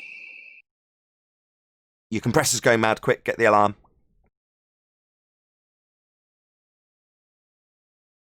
Can you hear me now? I'm saying he even demonstrated entropy. As the balloon popped, all the gas dispersed into the available volume. Indeed. Why did he need a balloon in the first place? Don't know how the balloon got up there. What with gas? You need a container to demonstrate a container. Oh, there you go. I was just going to say, how did the balloon get up there? I mean, gas goes down, go boom, boom, like bouncy balls poured into a fish tank, doesn't it? How did the balloon go? Which direction did it go again? Up. Oh, I think Mr. Smiley needs to get in touch with Thunderfoot Clown. Point out that his go down, go boom, boom with gravity is being violated, and an example that he's punting. He's also simultaneously punting that he can see a physical Earth curve edge in these images. Am I wrong? I don't need to see it. I just gleaned this from the description. Apparently they're claiming they can see Earth curve. What, the physical geometric sphere edge horizon formerly known as Earth curve, you mean? You think you can see that from this image? No, wouldn't matter which image it was. We'd just laugh at you and point out the horizon's not physical. Remember? We wouldn't expect to see a geometric horizon. But you would. What, in these images it's suddenly a geometric sphere edge blocking boats and buildings again? No, hello? Isn't he famous for, at best, you've disproven the radius of the Earth with Mitchell? Yeah, he's forgotten his own quote. Why would it be at best we would have debunked the radius? Well, because we don't see a geometric physical sphere edge horizon anymore. So based on that being put to him, he said, well, that would only debunk the radius because you couldn't measure it in its physicality. But he thinks he can see physicality in Earth curve edges from this made shite he's put up. No, he's an idiot. And he's got a short memory. But he's trying to prove what the actual radius is that we disproved. Don't you get it? Well, he'd need a physical geometric sphere edge for a horizon to do that now, wouldn't he? Right. So he's trying to reaffirm it. What, by having a look at it? Oh, I've had a look at it now from high up, so now it's physical. Over again up close. See? Up close? To a not actual location? Using but I mean, not just visualizing it in his head, but actually doing something physically out there to make the mind experiment more up close. I see. So in doing something physically with a balloon and sending something physically up to the sky to look at the horizon, it, because he's used the word physical a lot in his physical example, makes the horizon physical now? It makes it easier for him to engage in the mind experiment once again. Oh, until we come along and say, yeah, aren't you forgetting that you've conceded we'd debunk the geometric radius value derived from a physical edge if you haven't got one? Well, you would probably argue that, yeah, we can't disprove the Earth is a ball because it has to be a ball. So, like, yeah, even if it doesn't make any sense, they still have to use it because there's no logical alternative left that could be viable on the long run because the Earth has to be a ball, see? You want to add something first, lawyer? I gave it a name, by the way. I call it presuppositional reaffirmation bias. Hold on one sec, Arwin. First, lawyer, did you want to add something? Clearly not. Sorry, Arwin. I just want to share my screen for a moment, Nathan. Okay. I just want to show that comment that was made to 10th by Mr. Sensible. Sure. Just for a brief second. Okay.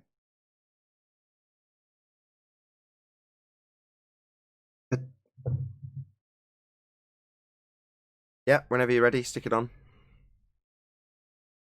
On. Can I get some feedback before we do that? Because I actually really try to put down something and everybody's just moving on. Yeah, we can come back to it in a second. I've just had this presented though, Arwin. So can you read it out, please, Brian? All right.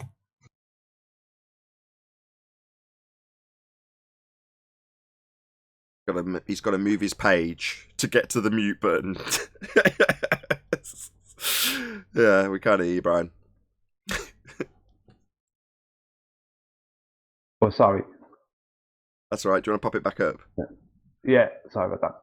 There we go. At 10 man rising at demonstratable pixie. So your reality is gas pressure next to a vacuum of space. Good for you then. Now please demonstrate it rather than spouting nonsense. That's what these have something to do with them. I demonstrated it with Mage, he says. She went from full atmospheric pressure. Now he didn't put in PSI, I remembered it wrong, to 0.3%. That's vacuum, no container. Where was your natural law? So I don't know what he means by full atmosphere. I don't know if he's talking about PSI here or whatever. He just says 0.3%. So that's not saying 0.3% PSI, as I thought it was. So I just wanted to share that, that's all. Makes no difference. 0.3% pressure. So gas pressure then? Yes. Measurable with a PSI. Mm-hmm. Maybe you could describe it as atmosphere pressure. And then get around it that way. We'll see, I guess. You know how they measure that? By taking a container and then in that container having a steady pressure and then comparing that steady pressure in that container with the pressure outside of it in the other container in which that container is. So they compare. That's how it works. They compare the. That's how they measure pressure. They compare the atmospheric pressure in the air, because they're going to call it atmospheric pressure, with a comparable contained amount of pressure, because they know that they need to contain the pressure to qualify it. Was it the balloon that he called Mage and called it a sheet? I don't know. Okay. He called the project Mage. It's his balloon projects. He called it Mage, I think. And then when he said she went from whatever pressure to whatever, that's was the balloon he's talking about. There she blows. Yeah, he's okay. thinking of a vessel like Scotty talking about. She's gonna blow, Captain. Talking about the air being at 3% of the pressure at ground level. So 3% of the pressure. So it's pressing then. So it's gas expanding in all directions still. And he says, well, I call that a vacuum. Oh, right. So your arbitrary assignment of this being a vacuum makes it a vacuum? Well, it's very easy to transition from an arbitrary assigned 0.3% gas pressure as a vacuum into complete 10 to the minus 17 torr vacuum. It wouldn't be that the gas beneath it on the surface we're standing on would want to expand in all directions into that space, in line with the second law of thermodynamics or anything, because your model isn't in line with the second law of thermodynamics. It doesn't apply to the Earth as a sphere, because we don't live on Earth as a sphere. It's a reification fallacy of a model. Yeah, and besides the fact that he's going against the model with what he's claiming there, as the claim of the atmosphere being 6,000 plus miles high and there being an ionosphere starting at 60 miles up, there's another problem. If you put a helium balloon in a vacuum chamber, it goes down to the ground. It doesn't explode. Oh, a balloon. Yeah, okay. Yeah. The solid balloon does. The gas inside the balloon just expands in the container that it's inside the vacuum chamber. So you're describing a gas inside a container. Well, inside the container that the helium is in, it'll expand in all directions, even if the vacuum pressure outside the balloon isn't enough to pop the balloon. It's still going to expand in all directions inside it. It doesn't go down. They use that example because they've got a bit like a solid bonded bouncy ball. If I fill a solid bonded bouncy ball with helium, it'll go down. Oh no, I totally agree. I mean, it's not the helium that's going down. It's the density of the balloon that's causing it to go down in the vacuum chamber. But he's claiming a vacuum there, and what his helium balloon did was blow up, not fall down. So right, because the balloon has to be strong enough to account for the pressure inside to not rip it apart versus the low pressure outside, which gets pretty extreme in a vacuum. So it has to be a very strong balloon. Not necessarily it's mylar, but they just give it more surface area. So when you see a helium balloon go up from the ground, what you'll normally see is a giant sperm-looking thing, because it's got a massive, massive, massive amount of surface area. So that as it goes higher, it's going to expand more, and therefore going to fill more space, because it's got more potential space to fill, because it's all dangling below it as it goes up. But obviously that differential means that you're going to have the helium expand into the balloon more. So the balloon effectively, if you were watching it, would get bigger and bigger and bigger and bigger and bigger and then pop. Unless they find a way to somehow cause an auto-venting system so that when the pressure on that very high up balloon becomes too much, that it'll actually release some of the gas so that it wouldn't rip. I've always wondered why balloons like that don't have this system. Too much Seems weight. sensible It's to just do the that. weight. Just weight. The material they're using, full stop, is incredibly lightweight. As soon as you add a mechanism to They it, do that's have going to vents. make it too heavy. They do have vents in those hot air balloons. Well, look at what's basically Hold on. being lifted up. Hold on, You you're being could told that- make such hold things on. from very light Ugh. plastics. Hello? It doesn't have to be big. You're being told there is. Go ahead, Dave. There are Cool. vents in the hot air balloons. They have openings in the top. They can pull a line and it will open it more to let more fuel out or more helium out. That's how they descend. Yeah, but we're talking It about does fan. like an atmospheric balloon, like a Like weather balloon, sealed weather that kind of thing. balloons. Yeah. Right. Right, Yeah, so but, that it could even the potentially helium, the hot either air float up balloons there expand. longer or Arwin, go he's even trying to higher answer because you. it's not gonna Arwin. rip. Go ahead, Dave. So even the hot air balloons of that go at low altitude, they expand as they go up also. They have to account for that. So they have pressure gauges, at various points in the balloon. Usually at the very top is the main one, but they read those gauges and they can tell how much expansion is happening, how they need to adjust, whether they add more heat, No, you're talking about more mixture, hot air and then balloons vent more do not air have in. that. Hold on. You're being challenged, Dave. Go ahead, Darren. Yeah, hot air balloons do not have gauges to monitor the pressure, and they do not expand. Yeah, well, you might want to look into it further. I'm not saying they all do, but the ones that go into higher altitude do. No, hold on. We've got hold on. We've got two different types of balloon. Yeah, Hot you're air not balloon referring to filled with hot hot air air, balloons and then, helium are you? balloon filled with helium. They're two different things.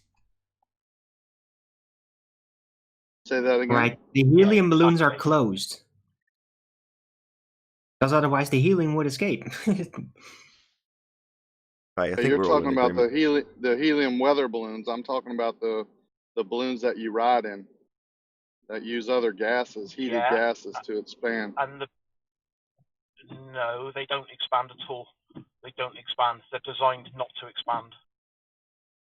Yeah, I'm not talking about the ones you just joyride in at 2,000 foot. I'm talking about the professional racers that go up to higher altitudes to get into the trade winds. They do expand. They account for it. You can read up on it. They also use different gas.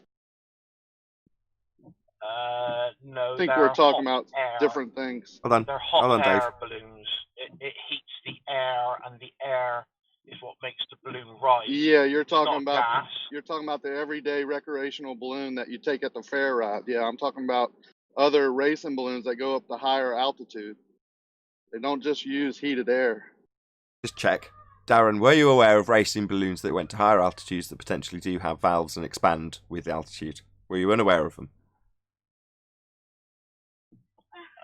Totally unaware of that, because Fair enough. as far as I'm concerned, any hot air balloon uses hot Yeah. air, not gas. Yeah, that's the ones you like see at a fair or see up in the sky, like going over, over your sky. That's hot air. They're just introducing heat into the air, and it rises. I'm talking about other balloons that go up to higher altitude that are with humans in them.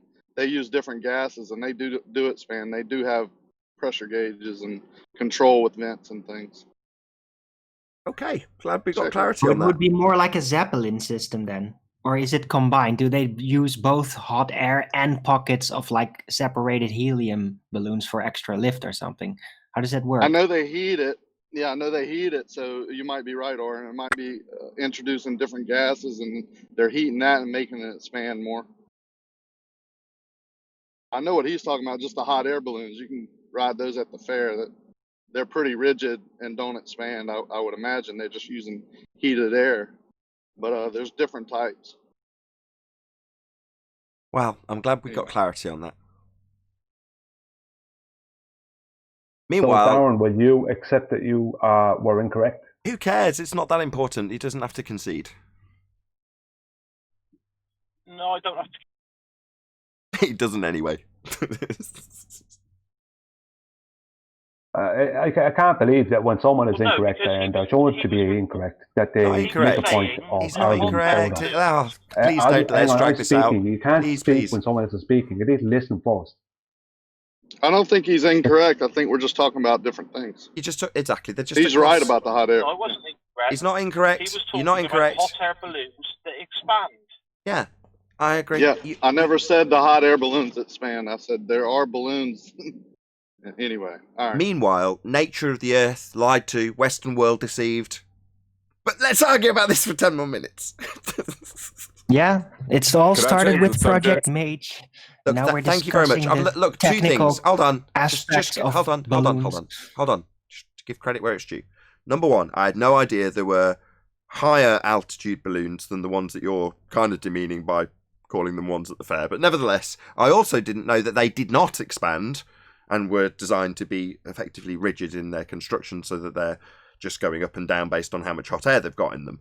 Well, I didn't know that either. So this is all very new, and I'm very grateful for the information, but let's not argue with each other about it. Nobody's wrong.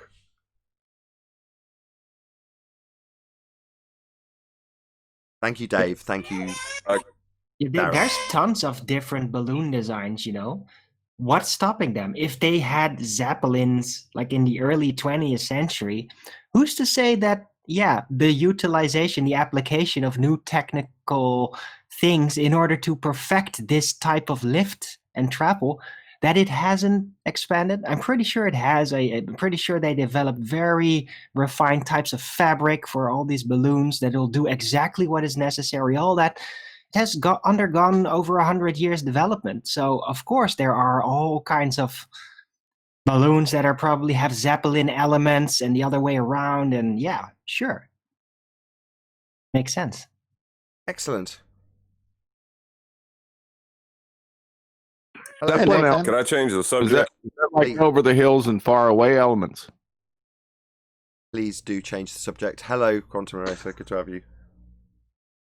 Yes. Yeah, Zeppelin elements. Is that Black Dog or friggin' Overhill far away? Is that Led Zeppelin? Goodyear blimps. Remember those? Is that Led Zeppelin? He'll just continue on. Hey, Nathan, I put up a few more pics in Master B of older books. Can you show them? I'll tell me when you're ready. Okay. Ready when you are. Okay, so the first one is the popularity of error and the unpopularity of truth. And you can see this one was written in 1869. And it's obviously taking a shot at the old Copernican Newtonian theories. So obviously at that point, this fella felt the need to write a book because something was coming up. And then if you go to the next 3 slides, this one is The Gradual Acceptance of the Copernican Theory of the Universe by Dorothy Stitzman, PhD, 1917. And the next slide will show a facsimile of the systems of the world in 1651. And then the following slide describes what this facsimile is trying to depict about globes, etc. So Flat Earth has been fighting this Copernican and Newtonian, things that were ascribed to Newton, at least I could say that, lie for a while now. They didn't have social media or hangouts, or they would have been on those.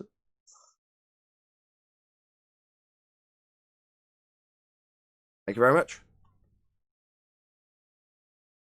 Yeah, it does seem more and more like it's a recent addition to society or Western culture.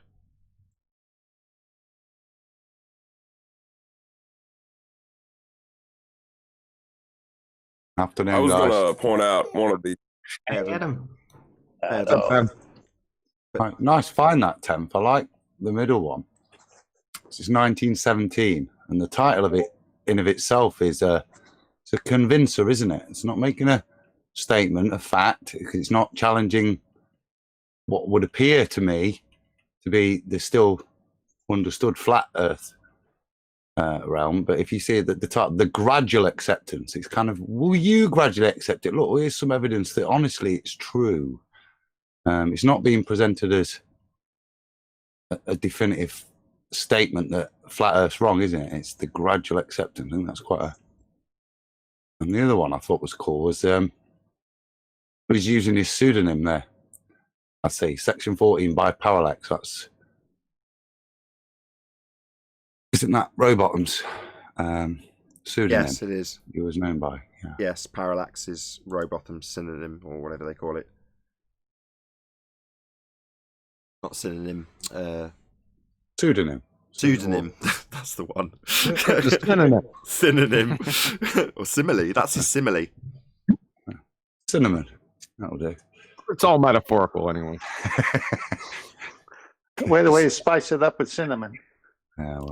Just I thought I'd semantics. pop in. I was just sick of listening to you lot on the hot air you were all spouting.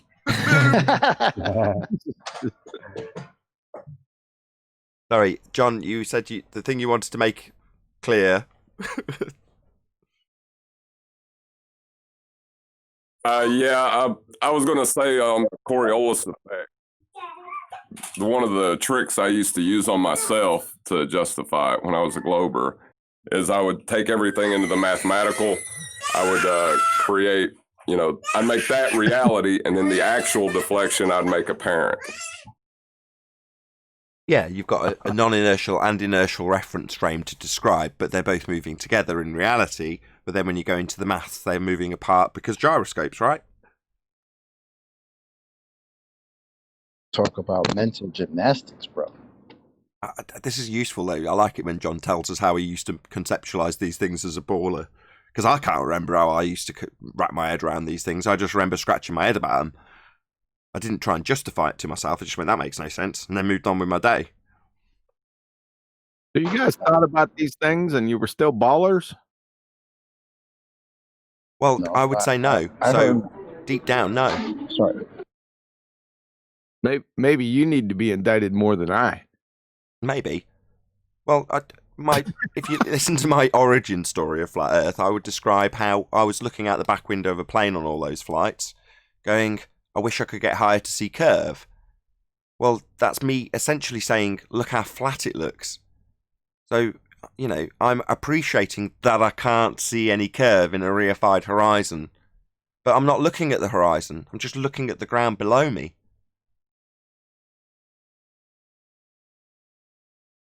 For me, there were certain things that I only needed to hear once.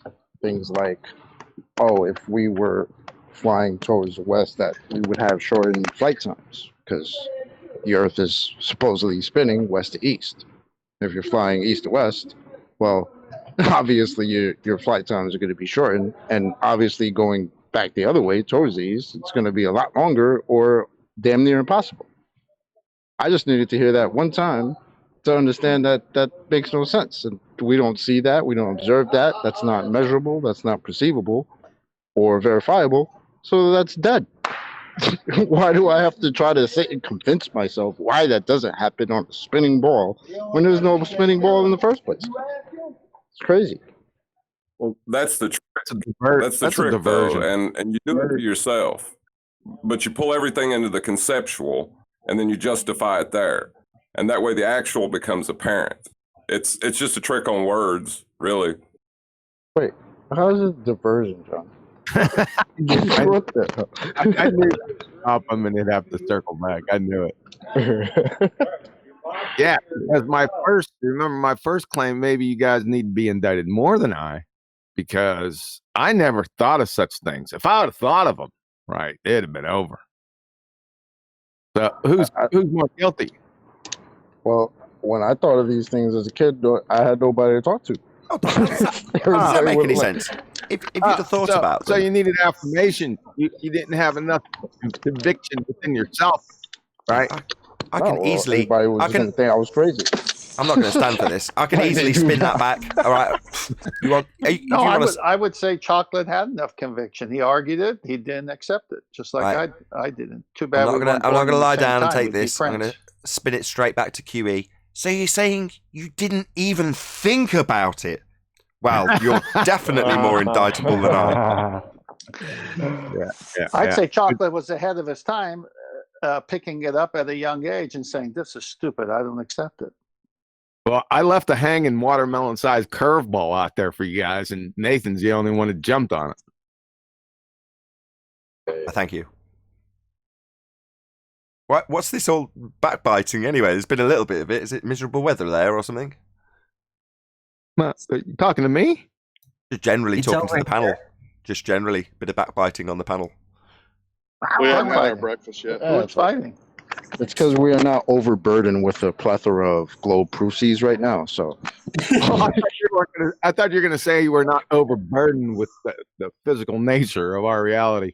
Spoken like a true PhD. I didn't sense anyone fighting. If anything, the melon example, people were a little melancholy. Boom, boom. Melancholy. I think they're full of hot air, mainly inflated. Melancholy? Did I hear melancholy or melancholy? Melancholy. If I've got a nut and a ball, Tarwin. God. Yeah, Don't yeah. screw this one up. I think the No, I waters won't above screw are that one pressing up. down on us, creating Okay. pressure on us. Oh, hold on. I've heard a religious claim. Sorry, go ahead. The waters above are pushing down and creating pressure. That's why we're a little aggravated. A lot of pressure on us. The waters above. What waters? Uh-oh. You never know. Yeah, I'm pretty sure water goes down, goes boom boom. But That's rain. yeah, isn't that water? Yeah. Itty bitty sideways rain, big old fat rain. That rain, sideways rain. Seem to come in all Shrimp directions. kebab, shrimp sandwich, shrimp creole. Let's just get this cleared up then. Is that what you were talking about, clouds? And then them turning into... No, Pretty much BS. no, he wasn't Trying to talking be a about part that. of the group. And no, I wasn't. He's talking Waters about above. the waters above the firmament. That's what he's talking about. Firmament? This is a new Yeah. one. What's that then? Yeah, the container. Container. That's the container. Oh, here we go. Who are you? Oh, that is it. World head now? Got 3 of them now. This is interesting. This is getting... I was just about to round out. Oh, God never don't said- round out. We're just getting excited. God Come on. never Hold on. said There's the 3 firmament people making a contained the gas claim, pressure. right? I've heard the claim. So... I can smell the blood of Fundies as Okay. well. I have personally spoken to the creator. He told me there was a firmament container. And that You're there's being covered waters with above. humour, it seems. So the laughter's just another way of Fundy muting the evidence that goes with the claim. Yes, it's nervous laughter. Yes. They don't think I've No, you talked can't to have gas the pressure creator, without that's why. containment. There it is That's all. again. Wait a minute, Nathan, can you have gas pressure without containment? That sounds like an obfuscation red herring. Thank you, 10th, for your input. So, Dave, about these It's not waters. Friday. I'm not into fish. About these Yes. waters. Water sounds like a medium that's not going to be suspended above us. What gives? I don't understand. Seems to be held up by the container, a physical container. Right on. The creator told me it was called the firmament. I talk to him personally every day. Right on. Anything else? The creator Anything you told want to you ask? there was a... Hold on. Right on. I'll be Okay. talking to him later. There's nowhere for me to go really from here, Dave. The creator told you there's a firmament and waters above it. Okay, Yes, can't really go anywhere Yes. from here, Dave. I know I win. What can you say? that was good. I like Adams. You can't go above the creator. He's the creator. Okay, There's no one to go above. Like you went to the top head guy, right? Like put me through to who's above you. Well, there is no one else. It's me. You can't go above me. Maybe there's another way of putting it. Maybe What- you could what- state that we cannot physically transcend the physical. well, I'm going to be serious. What standard should I apply to this? I'm asking you, Dave, without demeaning you. Do I apply a Faith historic standard. standard? Faith. That's not a standard I can apply here. I'm sorry. Historic? Hold on a second. Define faith. Uh-oh. Why don't you define faith, Nathan? Belief without evidence. That's not, how, Says there's that's no not what I evidence. see in faith. There's evidence of a blind faith. creator all around us. No, That's blind faith. That's the problem. When he said faith, you said, "Yeah, you don't like that standard." That's why it rung in my ears. Had to stop there. Would faith not be basically having insurance from inside, from yourself, that things will not radically turn out to be flipped inside out? That sort of thing. The Lord, he said it's based on substance and evidence. Yeah, but what if everything just showed like a whole new dimension in some literal way or whatever? Hold on, Yeah, Kiwi's suddenly on my side. hold on. Suddenly all the evidence is turned inside out of what we already know. What the hell does that have to do with what I said? Yeah, Talking I was about to say, faith, right? Kiwi's now on my side, it would seem. So, based on evidence, right? Based on evidence, then. Oh, what's with the laughter? What's going on? So suddenly there's a standard. That was a slick move. It's an evidential standard that the creator's apparently telling you also. So he's laying down the standards also, and it's evidentiary, correct? Yes. Okay. Thank so you. back to my original question. Okay, hold on. Eyewitness accounts. Oh, God, it's getting rumpused a lot. So back to my original question then. So if the standard's evidence, water's above. Oh, the water's above. I see where you're going. I'm not going anywhere. This isn't my claim. I left a pause for some evidence. What's going on? And then I'm being told I know where I'm going. I'm not going anywhere. All right. Nathan, I'm sorry. Go on. Go ahead. Right, Yeah, I'm going to pin 10th. 10th's keen as mustard, right? 10th's very keen. So apparently there's an evidentiary standard, according to the creator himself. That's what I'm being told, 10th. So water's above. No, what's the evidence? Well, let me do my best. There's natural evidence, and then there's there's natural revelation that we all have because we live on this earth, and the earth tells us things. You know, when it rains, we get wet, and we see hills, we see curvature on the hills, we see the ocean, it's flat. You know, so there's natural revelation to things. But then there's special revelation. So as a Christian, the special revelation is where we get the waters above. So now we have to look at that, and where did that come from? And who were the people, times, and places, and who wrote the scriptures? And is there validity to it? Is there geographic validity to it? Is there eyewitness testimony? Or is it something that archaeology could go back and say, you know what, this city that the Bible talked about actually existed. Here's what we found. And then on the supernatural side, you have the prophecies in the Bible. So as a Christian, because it all fits, we say the Creator told us this. But if you're not a Christian, you're not going to accept it. Sounds familiar? Scriptures say there's water above. So the evidence for the water above is simply the Creator saying that there are waters above. Yeah, correct. Right. Okay. It's by proxy because everything else is true. Right. Obviously, that's what I was gonna there's say. evidence for a If you have container, someone in and the- there's evidence for a creator. So next logical contingency is creator says there's waters above, then there's waters above. Yeah, that's Correct, chocolate. That's a problem. If you have someone all your life that's never lied to you, and he tells you something today, then you're more apt to believe him until he's proven wrong. Very good. You know, you can go Very test good, it, and it holds true. So Okay. with every breath I take, I know there's a container. I know someone had to create that container. Yeah, the container I haven't got an issue with. Firmament, call it what you like, I don't care. The water's above bit's the bit I'm more interested in. I'm not. Well, Can Nathan, how will you prove there is no water above? Oh, you can't wow! Unreal, 10th. Unreal. Man, I don't had want to do it. I had to have Hey, fun. don't Come hold on. me to Yeah. that, Nathan. I'm not. I'm just curious. You guys believe this stuff? No, it Yeah. demeans the Believe it. creator. No, when I he know it. tells you, and you know, when you say you can't prove that there's not. No, we don't. I don't want to say that because that demeans the creator. The creator told us very explicit things, and he tells you every day. Look around. Gives us life. Gives us breath. That's what the creator does. I'm kind of with Nathan on basically like you're saying that there's like that's why I repeated it before the way I did. So the evidence for the waters above comes from the words of the Creator.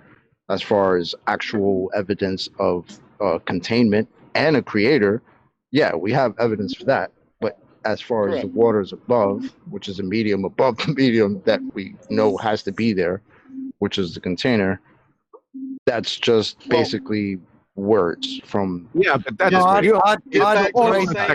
one person at a time. Just one at a time. Oh my God. Just one. John went first. I had John first. QE, rather.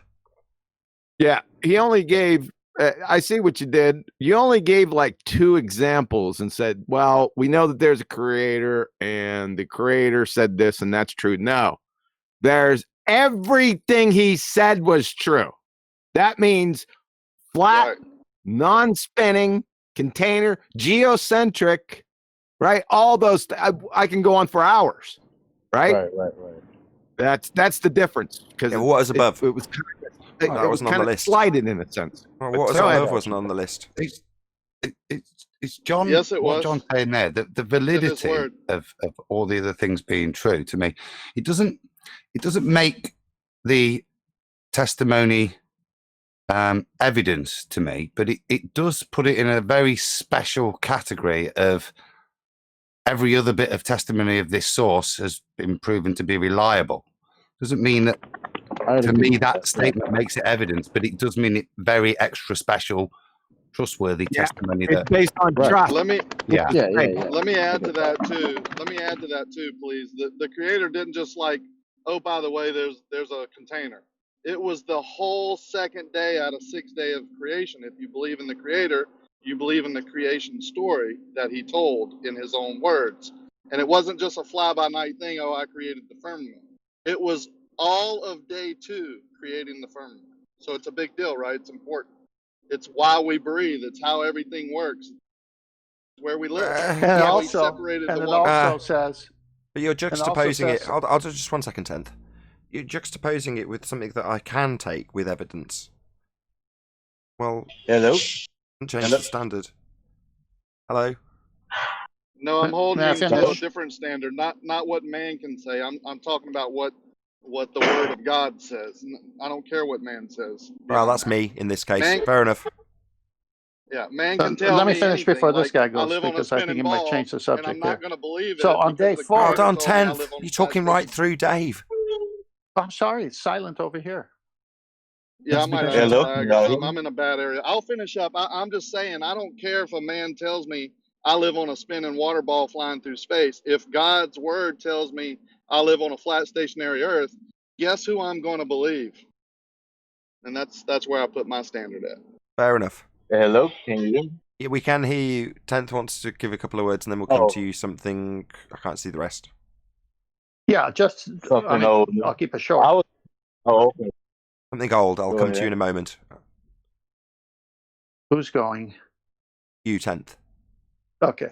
So to finish up Dave's statement on the second day, it was the 4th day that God made the sun, moon, and stars and put it inside the container. So there is no outer space in the biblical version. That's all. Okay. Something old, new.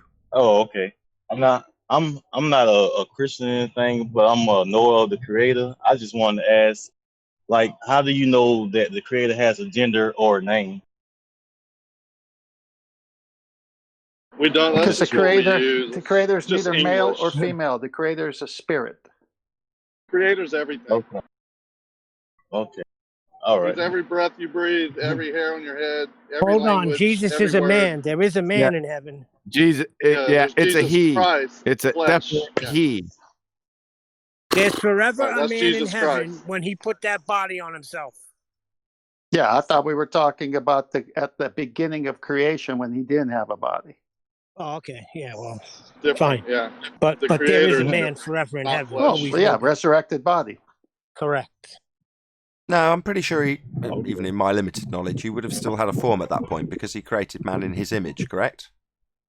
Yes. So therefore he would Spiritual, have a that's form. why. Spiritual image. But It could have been image just an also image, though. it also could translate to imagination. What translates to imagination? You say he created man in his image, but it also could just mean its imagination. How You it can't do imagined that. man and woman to be. You have to Yeah. go back to what the words meant in biblical time, not in what we know in English. God Translation. envisioned man. He's the visible image of the invisible God. In If I him may. dwells the fullness of the Godhead bodily, meaning Jesus Christ. Yeah, if I may, he made the angelic family first, according to the scriptures. After that, he wanted to make a human family. So he has made more than humans. He's made angels too. So he's capable of doing whatever he wants because he's existed always. Now, in the image of God, being comes from being. So your ability to think abstractly and to love and to talk and to communicate, that's part of God doing it with us. So we got that from him. In his image, if you're going to say, what is he? Jesus said in John 4:24, God is spirit, and they that worship him must worship him in spirit and the truth. So God gives, Jesus gives the only definition of God in John 4, that he's a spirit. Okay, and until prior to Jesus getting a body, he was also spirit. Okay, as much as that's great, this segued way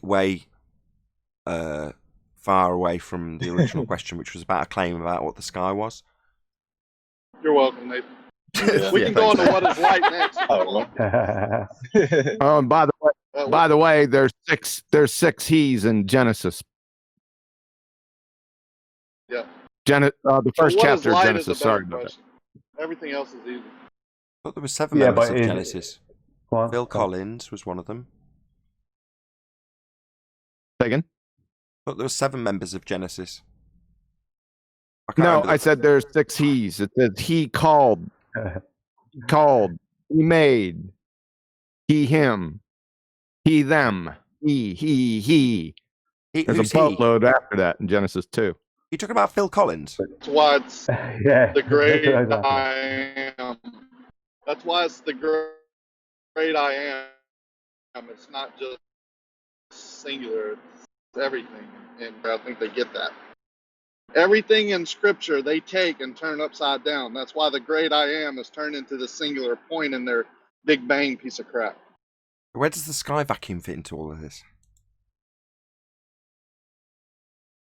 No, What's got? sky That's where vacuum. man did. Yeah, that's what man did. They turned it upside down. I don't see how the waters above has been inverted into a sky vacuum. It does. I don't follow. He's changing up on you. No, they made the flat Earth into a sphere, and the sphere atmosphere or the sphere heavens, the dome above, into a flat universe. Everything's upside down. With that, I'm going to say a huge, massive, enormous thank you to all of you who tuned in on either Nathan Oakley 1980 or Nathan Oakley Premiering streams for hopefully smashing the super chat, liking, commenting, sharing, subscribing, and all that good stuff. Be sure to check out nathanoakley.com and the Flat Earth Debate Forum to keep up to date with the community debate. Another massive thank you to today's Discord and G+ panels for making today's after show possible. I've been Nathan Oakley, and I'll see you all in the next video.